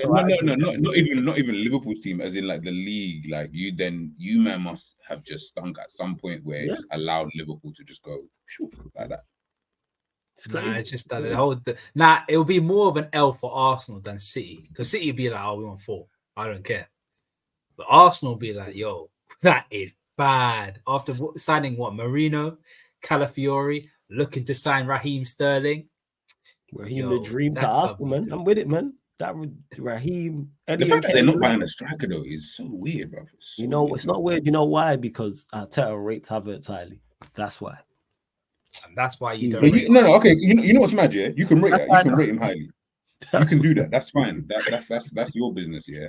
I'm just saying at least that's your business. I'm not involved. Yeah, bro. I'm not. I'm just saying it's your team, innit? Like I don't care. But I think like what you again, I feel like it's a little bit of arrogance, bro. Like with some of these clubs and managers, more so in their case, like the club and manager, the way they're looking at it, thinking. So you think that your team who haven't won anything in for God knows how long You think that you can continue with this no striker, but just have Havertz playing in this whatever role and blah blah blah. You're relying on Gabriel Jesus when you know the brother. Bro, he just got injured the other day. Like, he shouldn't have told you. That should have been an alarm bell where you said, "Let's get another striker." By the way, I don't know if you guys talked about it. Marino's out for 3 weeks. No, we haven't. Yeah. He's injured though as well. Yeah, Gabriel fell on top of it. So your whole transfer business is just basically up in smoke. So the reality is they're going to need to start signing. Listen, it's the end of the window now. I can't see them signing anybody else other than Raheem Sterling. So really, they're kind of fucked in the position that they're in terms of, for me, they just don't have depth, man. That's their problem. They got a sick starting 11. But then when you look at the depth in certain areas, outside of the defense, that's it. I don't see no depth in midfield. I don't see no depth in the attack, like quality depth, not just Fabio Vieira type of depth. That's true, G, because you look at their midfield, right? It's good on paper, but it's similar to our attack in the sense of Jota can't stay fit, Partey can't stay fit. Like Marino's already got an injury. Well, you don't even rate Partey like that. Partey is shit, bro. Like, I would not want that brother. Like, no. Partey, remember, we're not talking about Partey from 2 years ago. We're talking about this Partey. This Partey. He hasn't looked good. Them 2 games, the 2 games, I've watched both Arsenal games. He didn't look too good in either of those games. But man, them are telling me, you see it. Them man will say like, bro, this guy can't run. He can't do nothing. He just. By the way, can we stop with having Couscous at number 8, please? Because that is just hurting my eyes. Bro, it's Couscous. He's moving like mushy quinoa, bro. It's disgusting, bro. It don't look nice. If you have mushy quinoa, that's not good. You need to sort your life out. Don't be. Yo, I've seen mushy quinoa, bro. It looks disgusting. Like it looks like. I just called him Couscous. So where would you play him as a 6? Bro, the only thing he can do is Hargreaves, and he can't even do the Hargreaves role properly. Yeah, someone called him. What did Don call him today? English Leon Goretzka, bro. I told you. English Leon Goretzka is crazy. I told you this. Once I saw Goretzka, I was like, bro, I can't get it out of my head. Nah, he said he moves like certain. I think it wasn't a caravan, but that's what he was alluding to. That he moves like a truck, something like that. It was something like that. Who moves like a truck? Rice. That's what Don was saying. That he moves like a truck. I think I've seen him say it. I want to say 4-wheeler or 18-wheeler. Yeah, that's crazy. 18-wheeler. 4x4. That is crazy. Shout out to Kaneki, who just calls him a centre back playing midfield. That's what he calls him. He's about, hey, that's that. I mean, he did play centre back though. He did. Shout out Kaneki. I can see that. He's always like this. They got this set, and he's been saying this for months. Like all last season, he was like, they got this centre back playing in midfield, so he's not been with it either. But yeah, that's. I did try to egg on the Arsenal fans by saying that, you know what, Declan Rice can do a little thing at 8. You know, he does look a little bit, what's it called, a bit lanky, look a little bit clumsy. But Gerrard weren't really elegant like that. He was a bit like arms flailing, but he could still keep the ball. He could do a little bit of something like that. You know what I mean? No, he can't. He's shit, bro. He can't do anything like that. He is just a big man in midfield that breaks up play. Like Fabinho. But Fabinho can play centre back. And he can move. And Declan Rice can move across the pitch. Crazy. Yeah. Goretzka. Literally Goretzka. It's wild.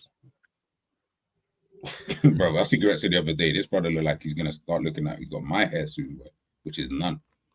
Yeah, he just look like he is all over the gaff with the no hair, bro. Or like the hair just looking like... There is a reason behind that, G. I'm just saying you need to take certain medicine for your hair to start coming out after a couple of years. Yeah. Boy. Medicine. That when everyone saw the picture of Goretzka looking like he was about to enter a powerlifting competition, and then now he's looking like... Yeah, man. Steve's always on his case, man. LA Fitness Goretzka. He's just always on Goretzka's case. All of the time. Ridiculous. And someone just put it in the chat as well. That has escalated quickly. Let me get to that quickly. Sterling agrees personal terms with Arsenal. That's from Fabrizio Romano on playback. Whoa. Looks like it's going to happen. I think, like I said, I think what I want to know, though, is are they signing him or are they loaning him? I didn't see the first. Yeah, they've not. But guessing it's a loan.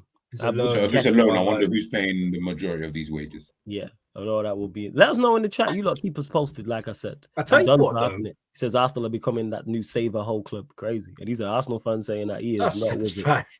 That He is is not facts, with though. it. Shout out to Don. He is, yeah. He What was says it? fact. What was it? We don't- Goretzka, Sterling. Goretzka, Sterling. Who else did they sign? That's from Chelsea. Oh, they've No, had Goretzka. in the What am I past. saying? Goretzka, bro. Jorginho. Havertz, Sterling, Jorginho. Yeah. They've had Peter Cech. Marino from William Newcastle. Gallas. Yeah, William Gallas. David They've Luiz. done it with Mikel Silvestre when he was at Manchester United to Arsenal. Bro, they are That's literally mad, save a whole. They are save a whole club. Legit. It's because you know what it is. It's sometimes it's like you can move to London, but then you can move to London to play for a team like Arsenal.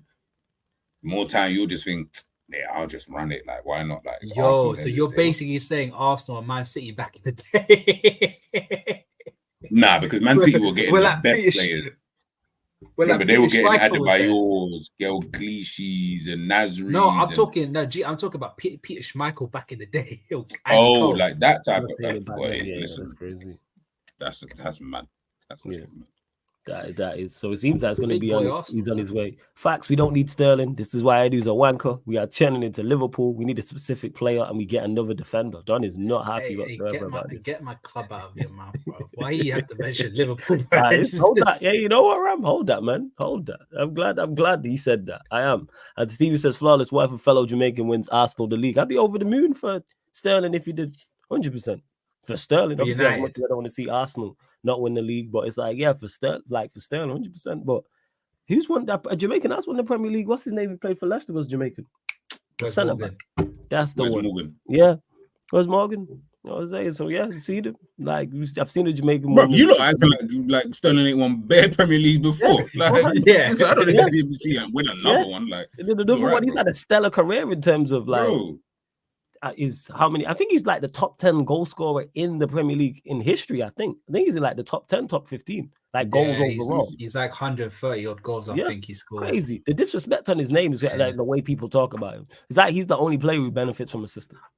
I will say though, when he was at Liverpool, he was meant to be a different player to what he is now. He was meant to be a lot more.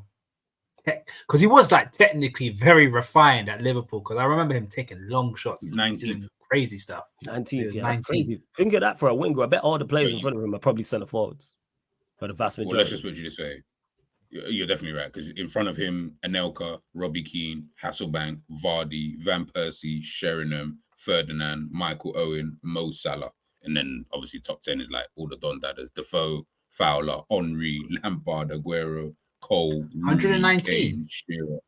No, he's 19.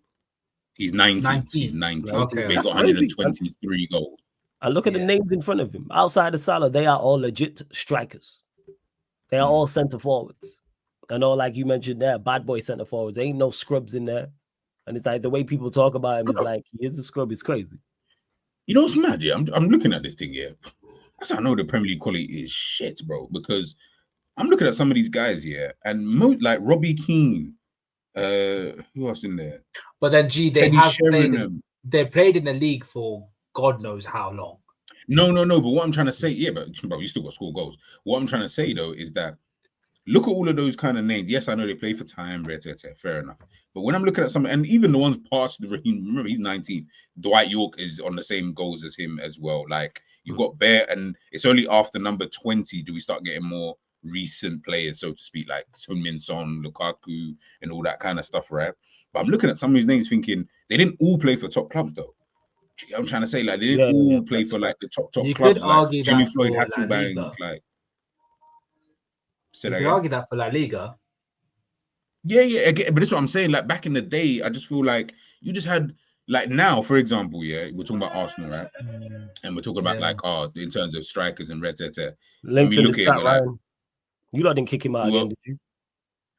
It'll be Stroh or be Ram. It'll do. Yeah, no, but you put him back in the other day though. Yeah, he's in the group chat. Yeah, it's in the group chat. Why are you having a go at me? Bro, it's either going to be you or Stroh. But when you're looking at the strikers of quality back then, bro, that was bare. Now you're like, yeah, maybe get Gyökeres. Yeah, he might be okay, maybe, but we're scrambling at best trying to figure that out. Osimhen, I'm like, I don't even know what gone for you. That you're just whatever you want to do is what you want to do. Then you're looking at Ivan Toney. I'm not saying these guys are bad strikers, but you know when you look at him, and think, bro, like I'm talking, like you're not even on the Jimmy Floyd Hasselbanks level, and he's not even a top striker, like in terms of one of the best out there himself in his heyday. Like it's mad the quality. Honestly, man, I like sometimes I just sit here and maybe because I'm just blessed that I was able to watch the football, the Premier League in like the late 90s and the 2000s kind of era. Because I sit in when I listen to people talk about football now, I start busting up. I'm like, bro, the fact that you think he's good, yeah, that's so you know we're in a bad state right now. Can't. Yeah, I thought you had it. Yeah, I thought you was in the group still. Yeah, so the links in, it's in the chat. Yeah, they left you in there, 100%. But yeah, again, Q&A maybe tonight, people, and we will get to the United Liverpool game as well. We'll get predictions from the man them and all that type of stuff as well. He's the ultimate system player, but we need him. I just can't see. I'm guessing you're saying why we are getting this bum on loan. First we had Kim K at our club. Now we have Sterling. What are we? Holes are you? Are for us FC. Damn, holes are us FC. Damn, done. Let it be known, done, man. Get it off your chest. There will be obviously the fan calling show Talk Your Ish on Monday. I actually might do one. I might run one tomorrow. Actually, I think I've set one up for tomorrow. So yeah, there is one tomorrow because once the window's closed, I can get everybody's predictions as well. Top 8 for the league because we know how everybody's going to be set up, and I'll do that next week on this because normally this show people is 8:30 p.m. Friday, but I had to push it forward because I'm stepping out shortly. So that's why as well. That's crazy, Dot. So I'm not even going to repeat it, but yeah, you're just saying you man are going to hold a lot of shots. That's what you're saying. It's a long day. What's your scoreline prediction, Dot? So that is crazy. That is crazy. But big on my young G Dots every single time. Raheem kissing the badge of the Emirates is good. Don't kiss the badge. He can't do that. I don't think he's a badge kisser. He's not a Lukaku who kisses every badge. He's not. You gotta realize this Donny's played for Liverpool, City, Chelsea. Can't not play for Arsenal. Kiss bad, bro. Nah, because I've never seen him. If you lot have to let me know, I've never seen him kiss a badge after scoring a goal. He's not a Lukaku. Like I've seen Lukaku legit kiss every badge, despite be out alone and kiss a badge. It's like, what's wrong with you, man? You know what I'm saying? Out alone and kissing a badge. Terrible. No, for real. Where's the guy before we close out? Yeah, to me, he doesn't.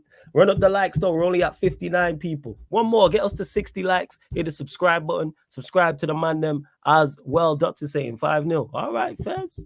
No, I'm not. Steve, not ready for Malibu, Steve, tomorrow at 12:30 a.m. Arsenal Brighton. Absolutely not. But there'll be a watch along for that on the playback, people. There will be a watch along. That being said, Sunday, big game of the weekend. Manchester United, Liverpool. What are you saying, G? Confident coming to Old Trafford? You confident that we can beat you guys? Mm-hmm. I don't know if we will beat you guys. Is the question. But I'm confident. It's like I know we can. I just don't know if we will, though, man. I feel like that game, you guys just play a bit different, and all of a sudden now we just get nullified in a way that I don't know. But maybe what Steve said, maybe like a narrow victory, 2-1 potentially. Yeah, man. I'm just trying to think. I remember games back in the day, watching Liverpool versus Manchester United, whether it's at Old Trafford or Anfield, and maybe it was like more under Rafa. And the game was obviously I'm not talking about those games, but like there were some games I used to watch under Rafa and I used to think it's a bit tight over here, man. Like I'm saying, this game you don't know which way it's going to swing. Like it's either going to swing one way or another, or we might get a late goal and stuff like that. Like I said, we're playing differently, so there isn't this emotional way that we're going to play these kind of games now, kind of thing. So I'm just more intrigued, but I'll go with a narrow victory, very narrow. First. Ram, what are you saying about the United Liverpool game? Confident, not confident? Never ever confident going to United. And the style of play we're playing is completely different. So it's not going to be so end to end. I think it's going to be very, very close. I think both teams are going to miss their chances. I personally think we're going to win, but we're going to win by 1 goal. I think we might keep a clean sheet as well. I think we're going to go for 1-0. 1-0, okay. Ryan, what are you saying? Your prediction on the game beforehand. Oh, yeah, I didn't even get yours, G. Scoreline prediction? 2-1. I'll go 2-1. 2-1, okay. Ryan, what are you saying? Scoreline prediction quickly before we get to whatever you want to talk about. First of all, big up you, man. Been a long time. Even you, Ram, big up. So, what, for Sunday? I'm pretty confident, to be honest. I mean, I think we'll dominate the game because we tend to. It's just a matter of us taken our chances. Last season we didn't beat you at Old Trafford purely because of ourselves. We threw away both games ourselves, especially the league game where we missed about 100 chances in the first half. 15 shots to 0 it was or something first half. Okay, fair. So But scoreline yeah, prediction? sorry about that. So yeah, I'll go. We're playing well the first two games. I'll go 2-0. I'll go 2-0. Do you know? To be honest, Okay, that's fair I'm enough. quite confident, to be honest with you. Guys, I'm saying 1-0 Manchester United. But what do you want to talk about, Ryan? Because we're going to close out. You I said just send the decided link. to come on the stream. I mean, nah, man, bro. I told Oh, all I of was you. saying Innit? specific. Go on. I told all of you like Edwards and Hughes are just complete bums. I said it months. I said it 3 months ago, I think, on this stream as well. And I've been proven right at the end of the day. One signing, and okay, I actually do like the Chiesa signing. I actually think that's a really good signing if when you consider the money spent and everything. It's a signing that I think we needed, but it just wasn't one of the most urgent positions that we needed. I think we definitely needed a backup and another attacker, and to get a player of Chiesa's quality for £10 million, it's a low risk, high reward move. So it's a good signing that if it comes off, if it pays off, it's a absolute bargain, and it's a great asset to have. If he doesn't work out, he's not a massive wages. We brought him for a low transfer fee. It's not really that big a loss, to be honest, if he doesn't work out. So yeah, I think it's a good signing, but honestly, I just don't. This club is just ridiculous, bro. I like Zubimendi. First of all, I told you all, Zubimendi's not going to happen. As soon as I heard, and I've got receipts, bro. I was on the stream. I remember when Stroll was here as well. I was in the group So chat. you manifested Zubimendi not coming then? Well Yeah, done. because I wasn't because unlike you lot and Richard Hughes and Edwards, I wasn't naive. I knew that as soon as this man had doubts, it wasn't looking good because it's an emotional decision for him.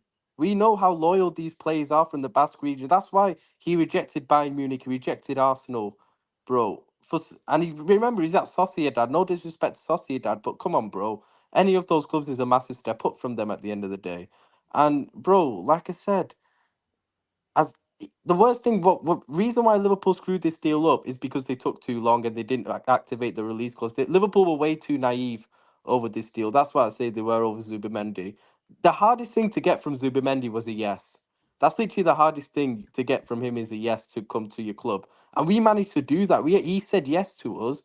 As soon as he says that, you activate that release clause. Forget about because the Liverpool were prepared to pay the release clause. They said they were prepared to pay it at the end of the day, but they wanted to try and negotiate a deal. At the end of the day, the longer you gave Sociedad time to persuade him to stay at Sociedad, the more chance he had of staying there. The longer it went on, the lower our chances of getting him was going to get. So, in my opinion, it was complete naivety from Liverpool to not activate the release clause as soon as you get a yes from him at the end of the day. So Liverpool screwed that up. But fine, Zubimendi doesn't come. Fam, I don't have anything against Zubimendi personally. Look, I understand it's an emotional decision at the end of the day for him. So at the end, it was our own fault, in my opinion. We shouldn't have been too naive over it. But come on, bro. You're telling me Zubimendi's the only player in world football who would improve our situation in midfield? I'm not even saying it's a completely shit situation, bro. I'm a massive fan of Ryan Gravenberch. Everyone knows that. I've been saying it for over a year. I've got huge stocks in Ryan Gravenberch, but I also have doubts over him when it comes to the bigger games at the end of the day. When it comes to playing Arsenal, City, even Villa with their midfield with the likes of Onana in there and everything, I do have doubts over how, if Ryan Gravenberch will work in that midfield in that role. So honestly, I don't know. And especially if he gets injured or something, he's not going to play every game this season. We got Champions League again, more games as well. Who's our depth in that position? Tyler Morton, Endo. Oh, come on, bro. Like, this is, it's stupid from the club. It's complete naivety. It's negligence. And I told all of you, Edwards and Hughes are on fraud watch, and it is what it is, man. Complete fraud watch, honestly. Are they on fraud watch for you, man? You disappointed with how they? Was you expecting more from them? Yes. Yes. Fraud watch. The thing is, Ryan's not. You're not saying anything that sounds mad. That don't sound mad when you say that. I don't know if I would go that far, but it doesn't sound mad what you're saying. I'm not going to be like, Needs oh, to that is just marinate. stupid. Maybe it does. But let's put it this way: I definitely expected more. Like I said, bro, like I couldn't care less how long you guys have been in this job for. Like, you know what I'm saying? Whether it's 2 seconds or 2 years, like the reality is you had a job to do when you came into it. You knew this coming into the job. You knew what Liverpool kind of required. You knew what Liverpool needed. So why didn't you go and get that done? Remember, you got shagged the first time with one of the players you wanted to sign. That's not a problem. I'm sorry. I get it. The whole, we want to be self-sustainable and then we want to do the whole like, oh, we don't like to pivot to other targets and stuff like that. Bro, if that's what you want to do, that's fine. But I keep telling you, this way will get you one league title every 10 years or whatever it is, like however long it took Jurgen Klopp to win it. And if that's what you like, that's calm. Like, but I don't want that. But if that's what you care about, then that's cool. And G, on that point, is very, very unlike them, because in the past we have been rejected by players, as in we've been rejected by I don't know if it was quite prominently, we were meant to get Zielinski from Napoli when Klopp's first season. We were linked with him. Apparently, we agreed a deal, but Zielinski didn't want to leave. Then who did we end up getting? Zielinski, Caicedo, Lavia, Bellingham. Okay, Flawless. I think we all know Lavia was our own. Flawless. We get it. We get it, bro. That's not the point that I'm making. We never went in for Enzo. Right, first. We never went in for Enzo. I thought he was in for Enzo. My bad. I thought he was in for Enzo. My bad. Yeah, we never went in for Enzo. Some dead joke. It's some dead joke from Flawless. It's a dead joke. It was our fans trying to manifest it. We never actually went in for him. No, because you're completely missing the point from what I'm making. Sorry, I let you make the point again. I apologize. No, I was saying it's Flawless, but like, no, I know we have Lavia was a different one. Lavia, we can go back to the start of your point. My bad. I didn't mean to interrupt. Sorry, Ram. Sorry. Oh, now I'm just saying, players have told us that they didn't want to leave their club, but we end up doing better. Julian Brandt is one of them. They end up getting Salah. Look how that turned out. Yeah, it turned out all right. Julian Brandt wasn't a plan A though. Julian Brandt was Klopp's choice. Klopp got overruled on him. That was the thing. No. Julian Brandt, when we first went in for him, was on the list. He was on that list. No, because he was Klopp's first choice, but Salah was Edwards. Yeah, because usually what FSG, what the club did is they have a choice of players that they could pick from. Yeah. Klopp wanted Brandt, and then Klopp was like, let's go and get Julian Brandt. But Brandt wanted to stay in Germany. That was the main thing. He didn't want to leave Germany. The family there, all that. That's why he chose to go to Dortmund instead of going abroad. He could have gone to... I think he was also waiting for Bayern Munich, which is a bit stupid as well. But he never wanted to go abroad. He wanted to stay in Germany. So that was one of the reasons why.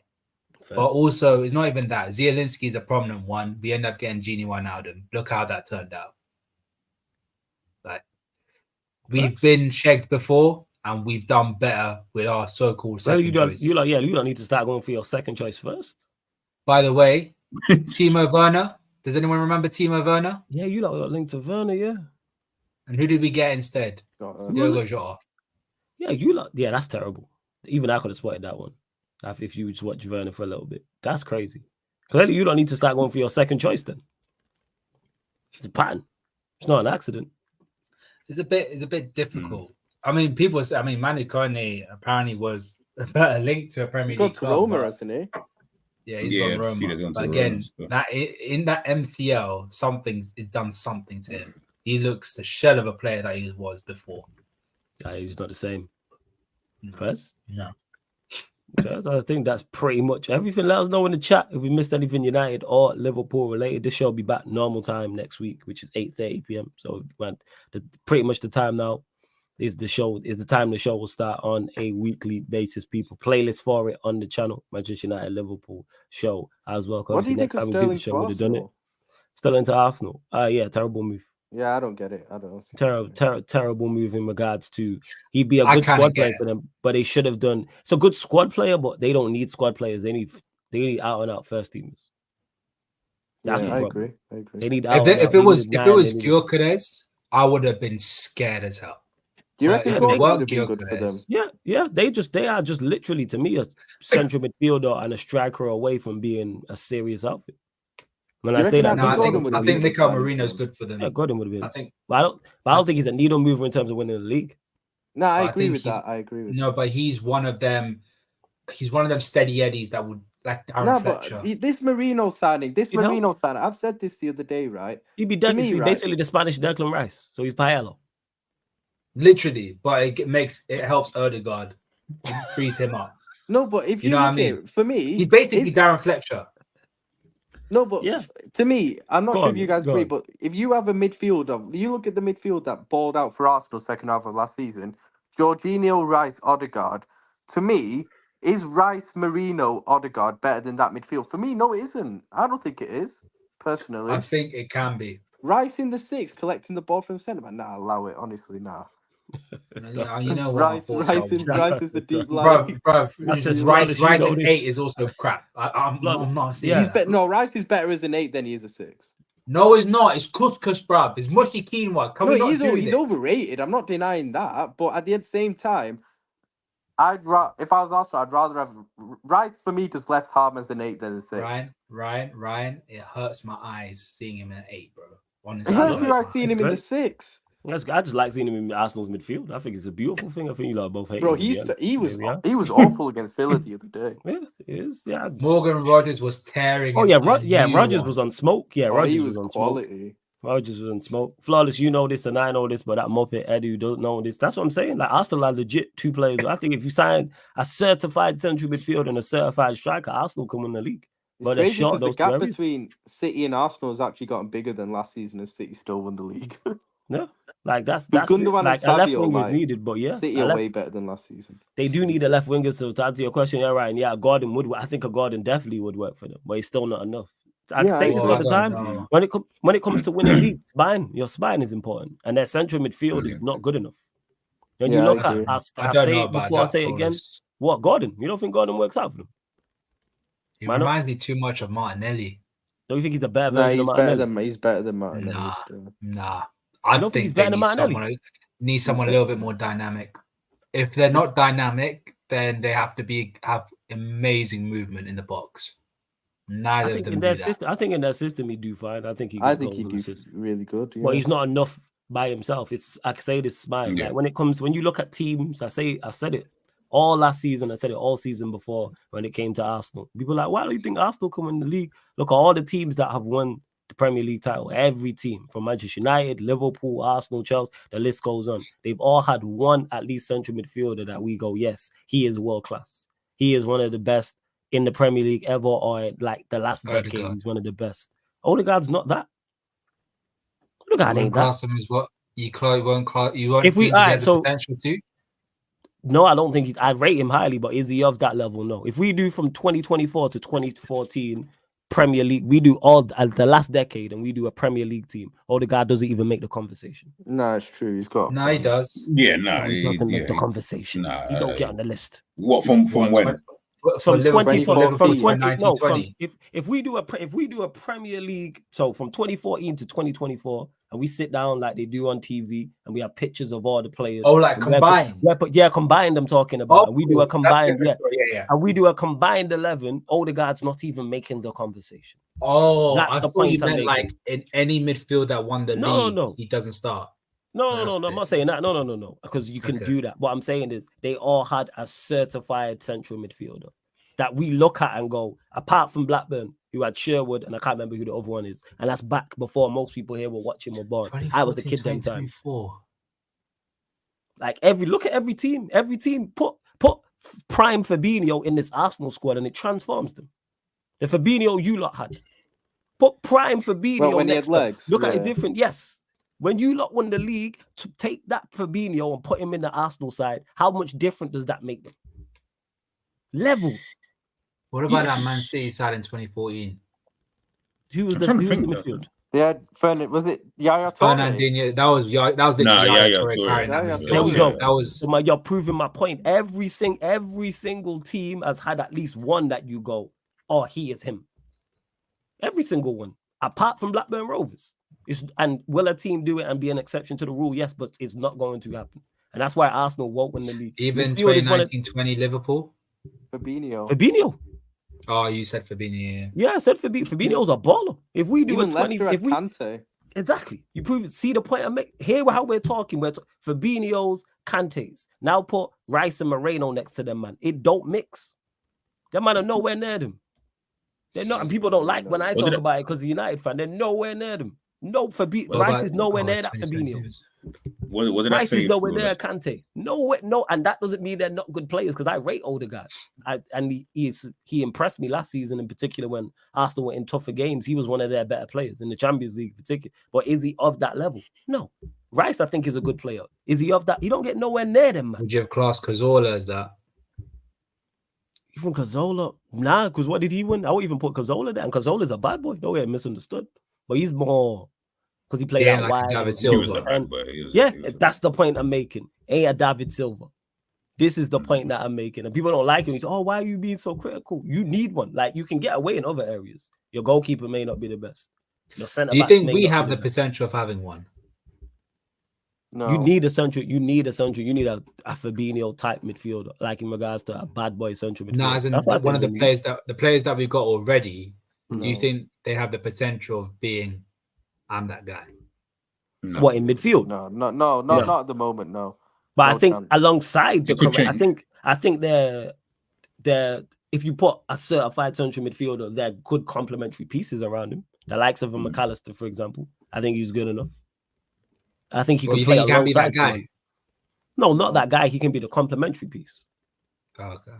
That's what I think he's good enough like that. Because I think McAllister has enough in his locker, but I don't think he's not Fabinho. Compare what McAllister does and compare what Fabinho does. They're not even. Say that again, Ryan. What do you say? Gravenberch has been better than him this season, so first 2 games. Big man, it's 2 games. Can we not do this? I'm just saying, man. They played together in midfield these first 2 games. Gravenberch's been way better than him. Just saying. 2 games. Just watch, man. Grav ball is coming, games. Man. I said grav ball, you know. Grav ball. I think the player that has that ability and dog in him, and Ryan ain't gonna like this. He ain't gonna like this at all. The only player that has the mentality to be like, I'm that guy and doesn't care, probably Szoboszlai. He's actually but I'll be fair. Szoboszlai's been good first 2 games. I'm not gonna lie, he's been good. But he needs to have some questions about his overall performances. He has the ability to be like, I'm that guy, but he needs to do it more often. No, I've been happy with his first 2 performances. If he continues playing like that, I didn't watch your game against Brentford, but I thought he played well against Ipswich. He was good against Brentford. Would you say he has the potential to be like, I'm that guy? No, I don't think he's that good, but he can be a complementary piece. That's rare to find. That's tough to find. Finding central midfielders of the quality we're talking about is a needle in a haystack. It's very tough. It's very, very, like, you don't just go get a Fabinho. You just don't go get a Kante. You just don't go get a Rodri or a Fernandinho. These are not normal level, but most players don't reach those heights. And if you want to go and win the league, you need to go and find these type of players. Because like I said, take Blackburn out of it. At least one of those central midfielders are one Adam of them where you go. Yeah, who was United's? Who was United's when they won the 3P in 07 to 09? Scholes, Carrick. Scholes. My point, Scholes. Would you say he was as that guy? Still at that level, yes. He was still that good. Okay. He was still that good. Look, here the names that you are even saying, bro. Scholes and Carrick and that. We're not talking about no bums, you know. We're talking about these borders here. You know what I'm saying? No, but that's the thing. Because when I think of that guy in midfield, I'm thinking like, like Kevin. But when De I Bruyne. say that guy, it can be defensive or offensive. But I'm just talking about level. I see. It doesn't necessarily have to be it don't necessarily have to be a defensive midfielder. It doesn't have to be an attacking midfielder. You don't have to be a mix of the both. You just have to be of that level. Like Scholes is. Scholes is that level. You mentioned it. Yaya Toure, David Silva, Fernandinho, Fabinho, Matic, Rodri. Yo, Matic was good for Chelsea. Matic was cold still. You could argue Matic. Matic was the guy. I'd say Matic, yeah. You could argue, let's say Matic. Put a prime Matic. Well, they both two. He had Fabregas next to him as well. I mean, and Fabregas as well. So the point is, there's at least one. Normally, there's 2. Normally, there's 2 of them. Like you just mentioned, Scholes and Carrick, Scholes and Keane, Vieira, Petit, City with whatever midfield double or trio they had. Like that's what I'm saying. Put prime Matic in the Arsenal side. How much different do they look? is the point I'm making. Let's take Prime Matic and put him in this Arsenal side right now. They would cook. And then you had a striker. It's like, geez, how much? That's the point I'm making, how key that area is. Yeah, you have to have an elite 6, or it's either or dots on the system. He said you'd rather have an elite 6 than an 8/10. It depends. But you need, to me, to win the league, you have to have at least Who one. Who was Blackburn's wingers? Yeah, Blackburn are the only exception. Wilcox, who we've got, he was one of the wingers. It was Wilcox, Sherwood. Can't remember the rest of the team. They had Shearer as well. Shearer and Sutton up front, wasn't it? Shearer and Sutton was up top. Yeah, I think Colin Hedgie was in centre back.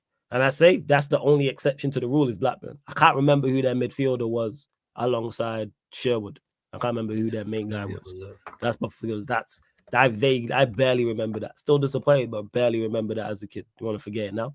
But they don't. And will there be another team that does it? Yes, but it's just going to be very tough when you look at the quality surrounding teams as well.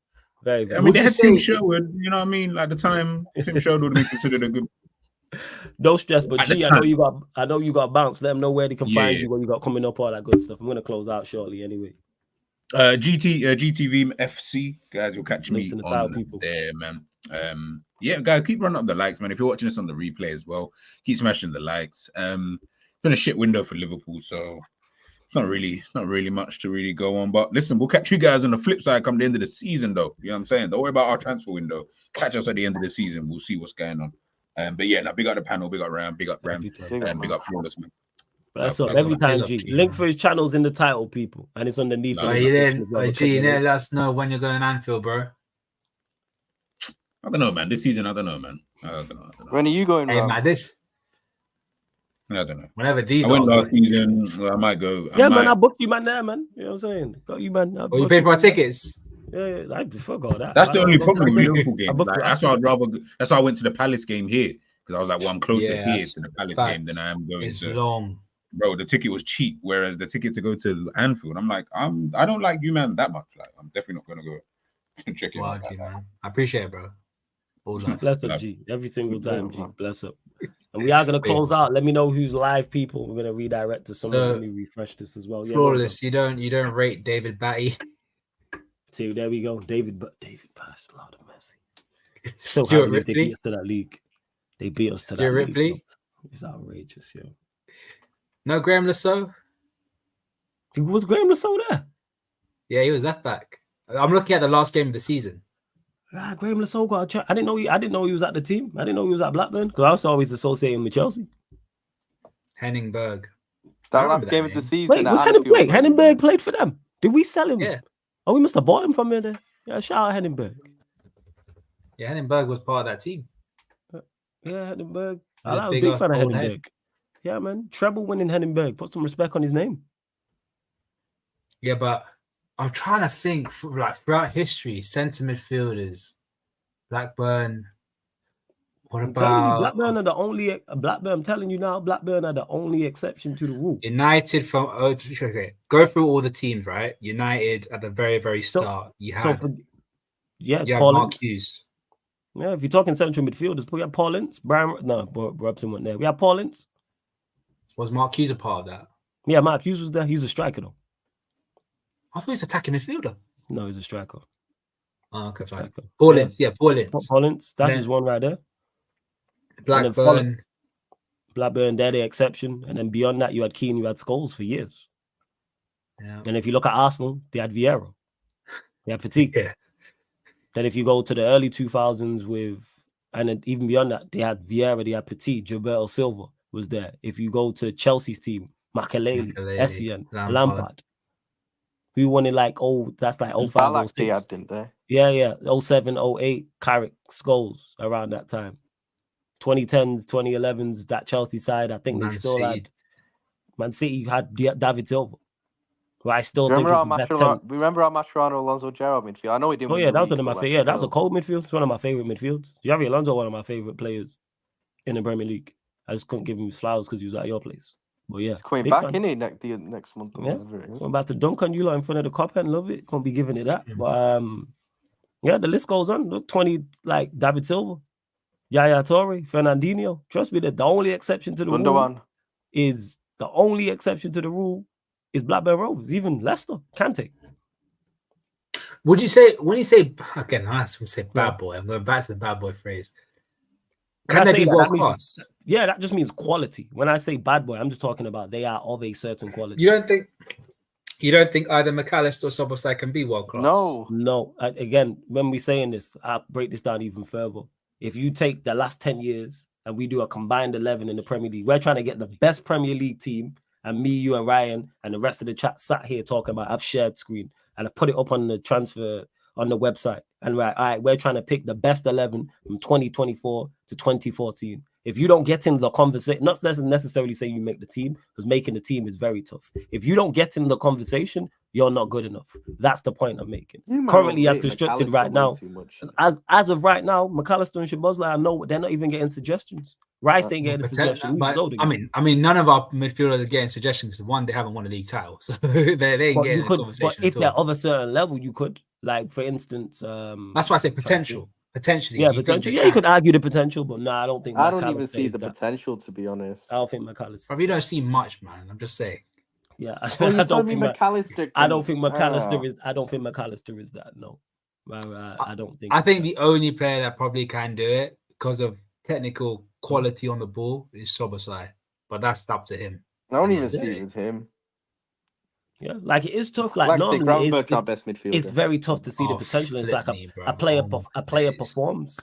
But for instance, we watch Xavi Alonso, who never won the league, but we'd say, yeah, Xavi Alonso he was good enough.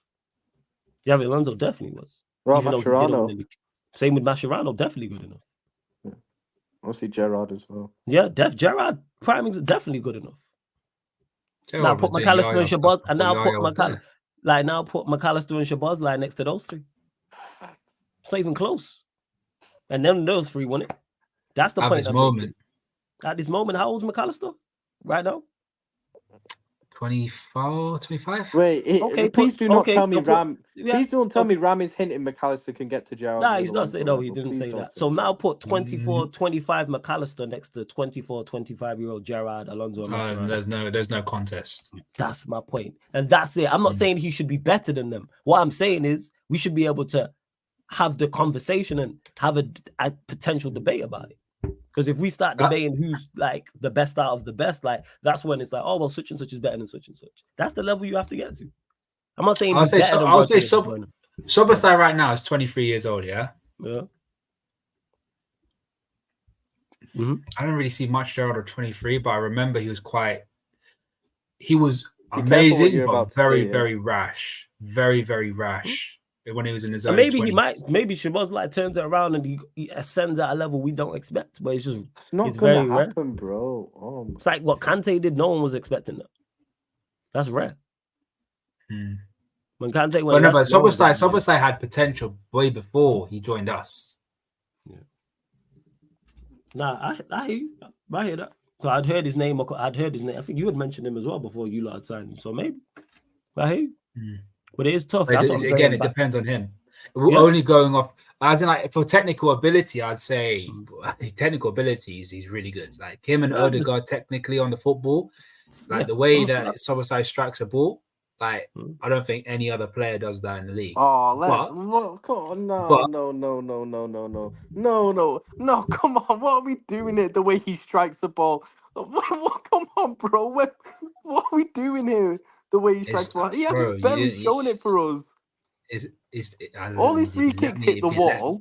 If you let me finish, the way he strikes the ball. When I say technical ability, and you just see the way that the guy strikes the ball cleanly, and his passing and his range of passing.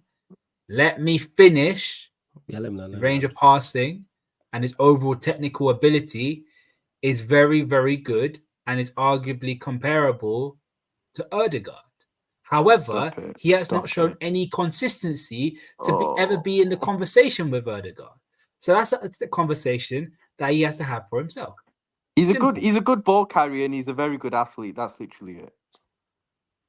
Bro, then you did not watch him at Leipzig then. I'm sorry. Yeah, I'm watching him at Liverpool. What the hell's he done, bro? This range of passing and ball striking. Well, I will say, West Ham and Leicester in the one of my biggest critiques of Klopp was that he abused that RB gene that he had. Did I not say that from the very get-go? Did I not say that from the very start when we first signed him flawless? Please do not abuse that RB gene that he has. Did I not say that right? You just Yeah, said that. I do remember you saying that. Yeah. That's No, what I'm saying. I fully admit, bro, that Klopp misused Szoboszlai like he misused other players. I ain't denying that. I've said that. That's bro. what I'm saying. It's up to him. It's up to him. I think he can do it. 100%, yeah. No, that's I fair. think he That's can fair. do it, but No, it's I up think to he him could whether come he will good. do it. I think he because, like I said, I've been impressed with him first 2 games. I'm happy with him first 2 games. But let's not act like we've seen this elite ball striking yet. Oh, he probably has it, but I want to But see you it know at what? Liverpool. We are definitely gonna find out. But we are gonna close out, people. Love to But everyone that Gravenberch's our has best locked in. midfielder.